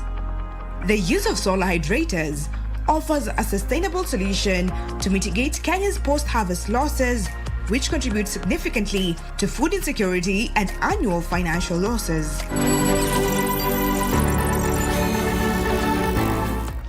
The Ministry of Energy and Petroleum puts the number of electric bikes and motorcycles at about 1,000 and counting, as the sector seeks a jump in popularity of electric mobility. Why are they popular? There are certain things that the electric bike shares with the petrol bike. So, for instance, like things like the headlamp, the tail light, the indicators, those are shared across. Whatever is in a normal bike would be able to work here. This is not typical motorcycle. It requires some sophisticated technology to run, as Arnold explains. The battery is connected to a controller. The controller is a piece of hardware. You can reference it to an ECU in normal ICE vehicles or bikes or cars. So the ECU is what governs how the motor rotates. So when you change the angle of your throttle, it sends a signal to your controller, and then from your controller straight to your motor. So depending on that angle, it'll interpret as it'll send a signal to the controller, which will interpret it for a particular speed. Sensors, wireless connectivity, battery management, and even artificial intelligence, which enables features like adaptive cruise control, collision avoidance, and predictive maintenance, controls this machine, and users are happy with the applications. We'll be able to monitor battery temperatures for safety reasons. We can be able to monitor location, how quickly is the battery discharging over time, what distance were you able to cover, how long did it take to charge. Those are all parameters we're able to measure. As the government pushes for more e-motorcycles to drive electric vehicles adoption and create jobs, there are a few things to consider in this space. The biggest thing I think would be for people of monetary institutions, banks, and such organizations, if they can be able to offer that support or be a bridge between us and the consumer, I think would be able to speed up the adoption of this. Kenya is looking to drive EV technology growth through an e-mobility sessional paper currently in the National Assembly. The Internet of Things, or IoT, describes the network of physical objects that are embedded with sensors, software, and other technologies for the purpose of exchanging data with other devices over the Internet. Kenya is expected to witness significant growth in this market. According to industry projections, the country's IoT market revenue is expected to reach 87 billion shillings this year, and innovators have noticed. Right now in Kenya, just starting, okay? Only one solution is little popular is parking. Parking is one solution for IoT, and this may be the second one. Peter Wong, the founder of MoPower, is one of the innovators whose solution aims to revolutionize the way people recharge their phones. But how does this technology work? When customer want to get service, so they just make a normal pay bill payment, and then our server knows, okay, customer want to operate this box, no matter this box where, okay? And we send the information to the box, okay, pop 1 to customer.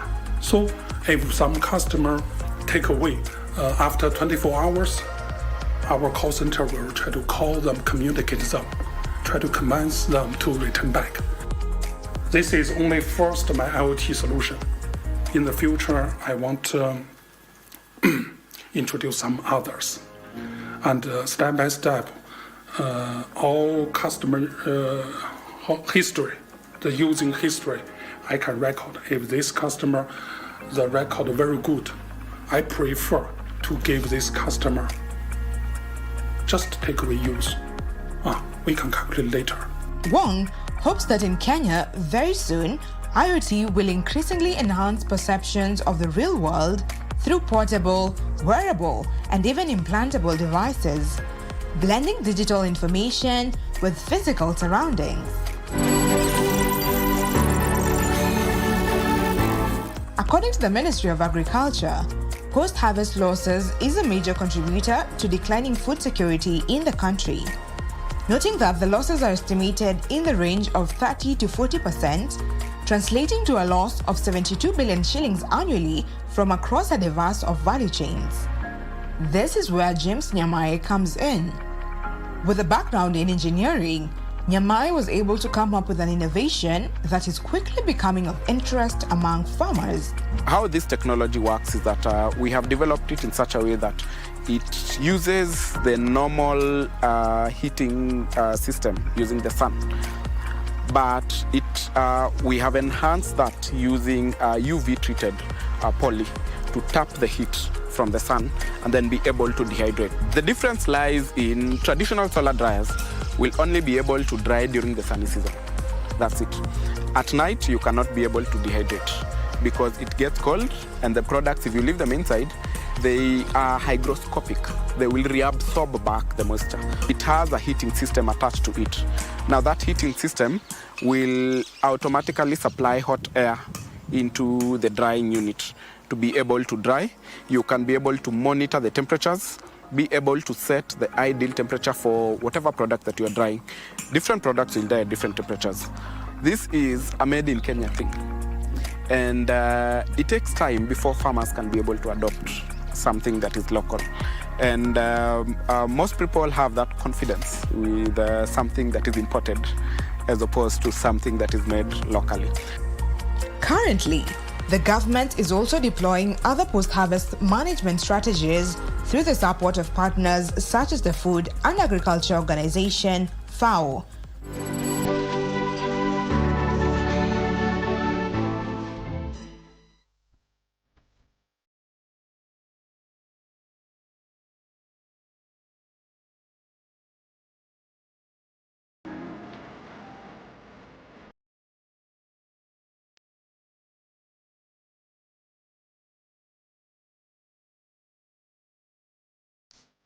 This year, the Global Youth Entrepreneurship Summit 2024 brought together young minds, investors, and changemakers from around the world to Kenya.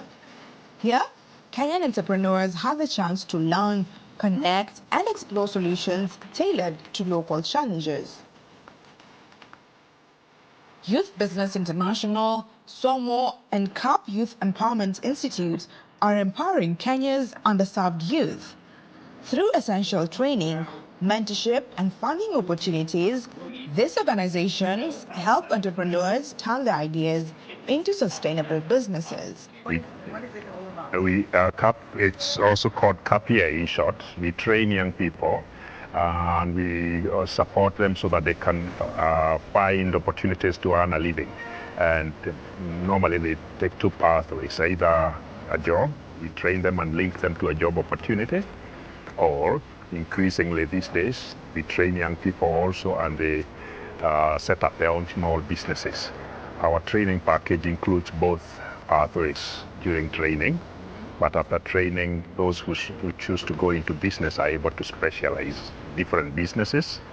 One of the sectors we have been exploring is the climate change sector. And in fact, that's one of the contributions we are making to the Youth Business International Network. As part of a global network, Youth Business International supports young entrepreneurs by providing research, data-driven insights, and resources. With over 60 members, YBI's extensive network allows them to close skill gaps and co-create impactful products that drive local and global change. We're specifically here now in Kenya because the time is now, I think, for Africa, the most entrepreneurial continent on the planet. We have a huge representation of our members here across various countries. And we draw from our membership, say what's important right now. We run this every 2 years. The themes that have come through for this event are around responsible business, the whole spectrum of things that people need to ensure their businesses are supporting social and green issues, climate issues, innovation, decent work, all the kind of topics you think about sustainability. Innovation, because that's how people are having to adapt and change their businesses. And then the simple fact that we are all very different and the people we support. Now, every conversation I've had here today has been like, oh, I'm just surprised that everyone's facing the same challenges. Wherever, you know, if I'm from Spain, if I'm from Uganda, if I'm talking to someone from Japan, actually, some of the challenges are very similar. It's very small adaptations that I think people make based on their context, because I think we're all human beings, and that's people have learnt, there are things that work. You might make small adjustments depending on, the needs of your particular community or the context you're operating in. Through YBI, SOMO and CAP Youth Empowerment Institute, young entrepreneurs are trained in essential areas, from decent work practices to green entrepreneurship and soft skills. These skills are building blocks of responsible, sustainable businesses. Entrepreneurship is the backbone of the economies here in Africa. I mean, it represents 90% of all businesses are micro, small, medium businesses. It's 80% of jobs are created from those businesses. It's 70% of our GDPs across these economies. And yet there's so little investment going into them. When you look at the types of businesses we work with at SOMO that are creating products and services that we use on a day-to-day basis, but they're maybe not your next high growth tech startup that's gonna reach 1 million people tomorrow, it's really hard to find investors. Our entrepreneurs are coming from backgrounds where they might not have collateral, and so they're not accessible to banks. They might not have a credit history, also makes them not accessible to banks. They don't have this idea that's suddenly going to build technology that's going to reach those 1 million people tomorrow, so they're not going to be able to get that VC funding. But they're sustainable businesses creating meaningful jobs across their communities.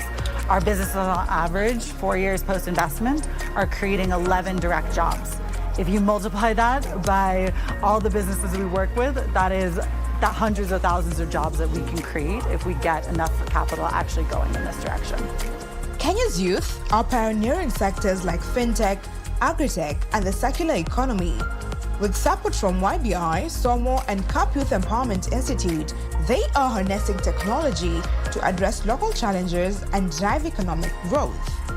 The Global Youth Entrepreneurship Summit 2024 provided a platform for Kenyan entrepreneurs to build global connections and scale their solutions. Youth entrepreneurship is very important, mostly because I believe that youth are the biggest population in majorly our country, and you find that there is a high rate of unemployment. We also have challenges that we are facing on a daily basis, and if we do not come up with solutions to these challenges, then we are not headed to the right direction, even as a nation.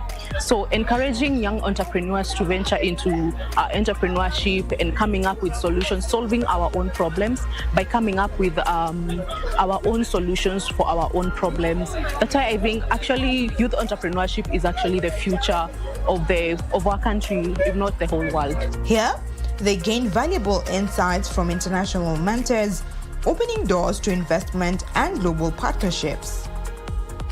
Through the dedication of Youth Business International, SOMO, and CAP Youth Empowerment Institute, Kenya's young entrepreneurs are not only driving change within their communities, but are also leading the way to a sustainable, inclusive future for all.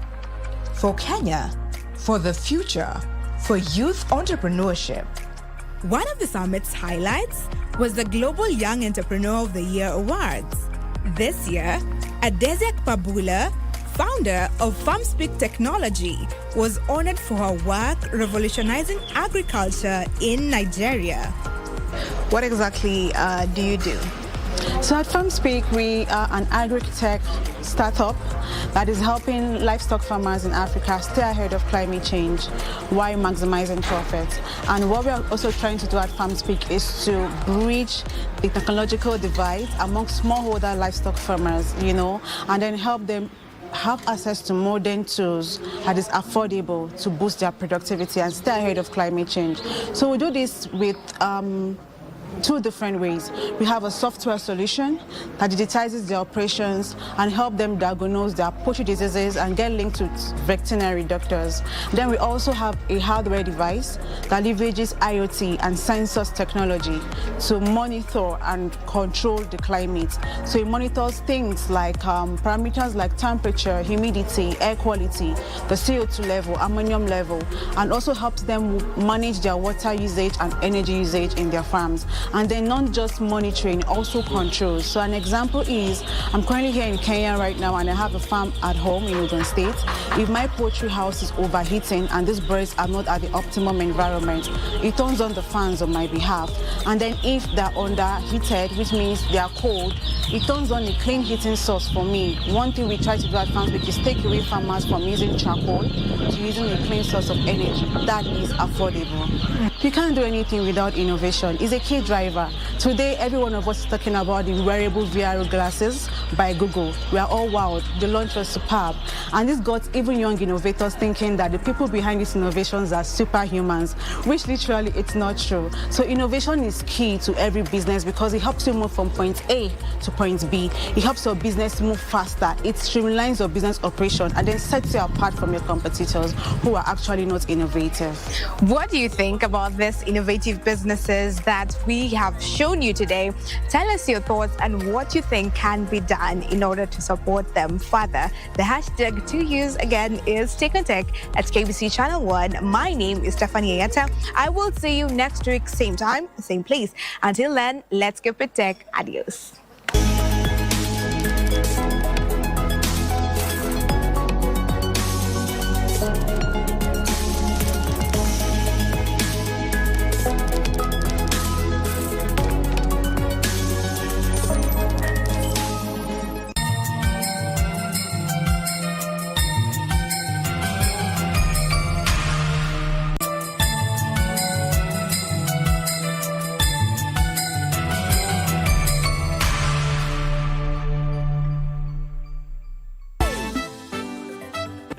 Have you ever seen a free crispy chicken deep fried yani ndani ya mafuta? Where have you seen free of charge? Michelle, I see you only want the best for me, eh?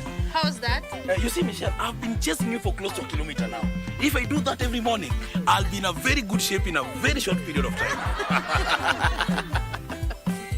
Bosira, don't take another bite, man. Don't take another bite. You cannot win twice and eat immediately. Here's your fare. Wana Kenyanju, stop changing rules wakati ninasinda. What is it, Kamene? Are you okay? Vyongwa kabisa. Vyongwa. Will this one help?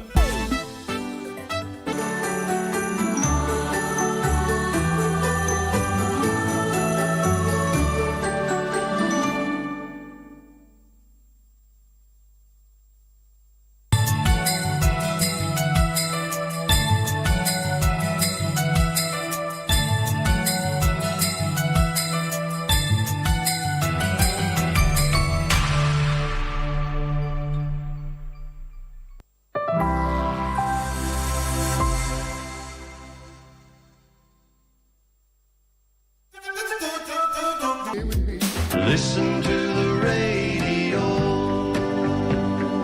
Listen to the radio. Everyone considered him a coward of the county. I just don't wanna stop. Too much, never too much, never too much, never too much. When you say nothing at all, I've been to paradise, but I've never been to me. I'll fall in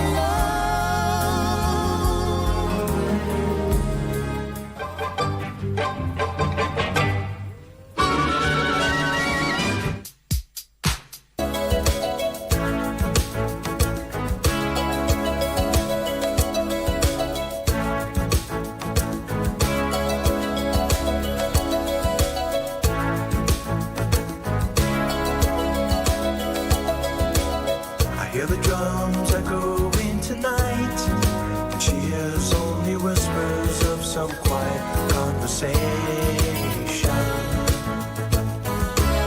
She's coming in 12:30 flight.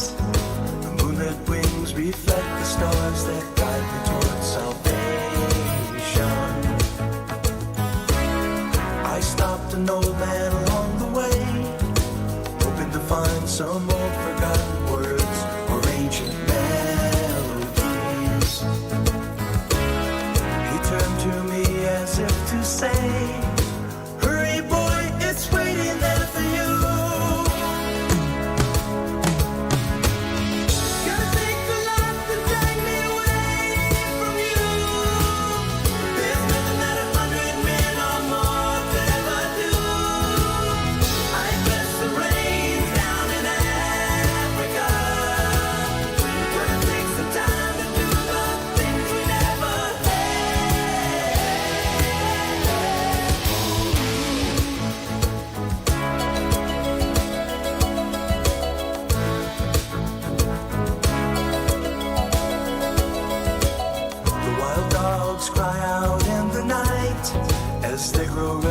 just longing for some solitary company.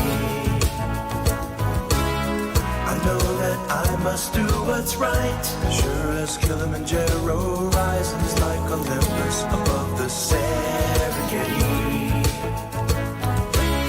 I seek to cure what's deep inside, frightened of this thing that I've become.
Here's a little song I wrote. You might want to sing it note for note. Don't worry, be happy. In every life we have some trouble, but when you worry you make it double. Don't worry, be happy. Don't worry, be happy now.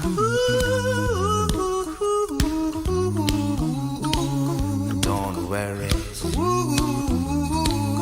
be happy. Don't worry, be happy.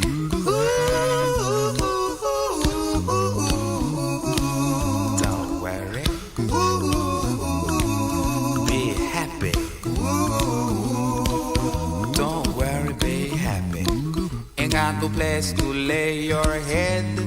Somebody came and took your bed. Don't worry, be happy.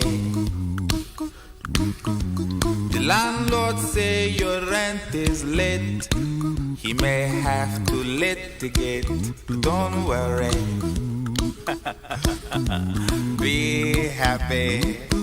Look at me, I'm happy.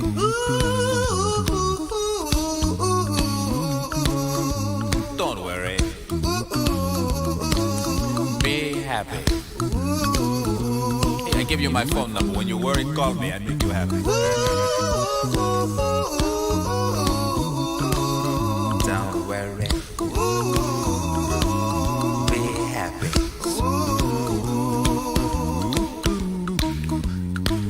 Ain't got no cash, ain't got no style, ain't got no gal to make you smile. But don't worry, be happy. When you worry, your face will frown, and that will bring everybody down. So don't worry, be happy. Don't worry, be happy now. Don't worry, be happy. Don't worry, be happy.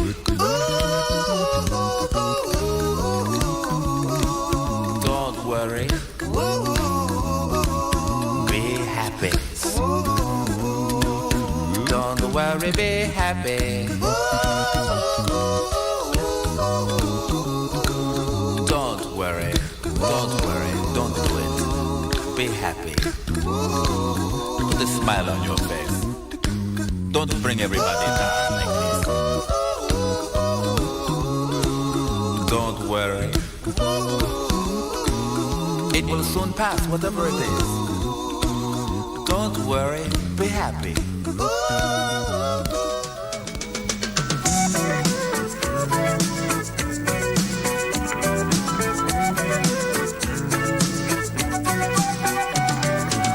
Traveling in a fried-out combi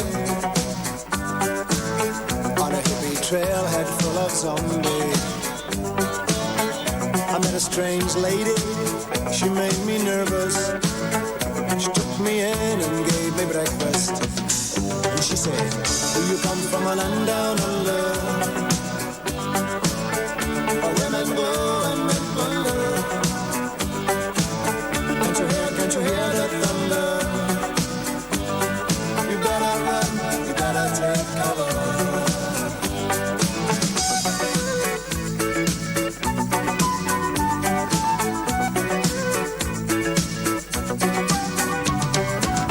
Buying bread from a man in Brussels.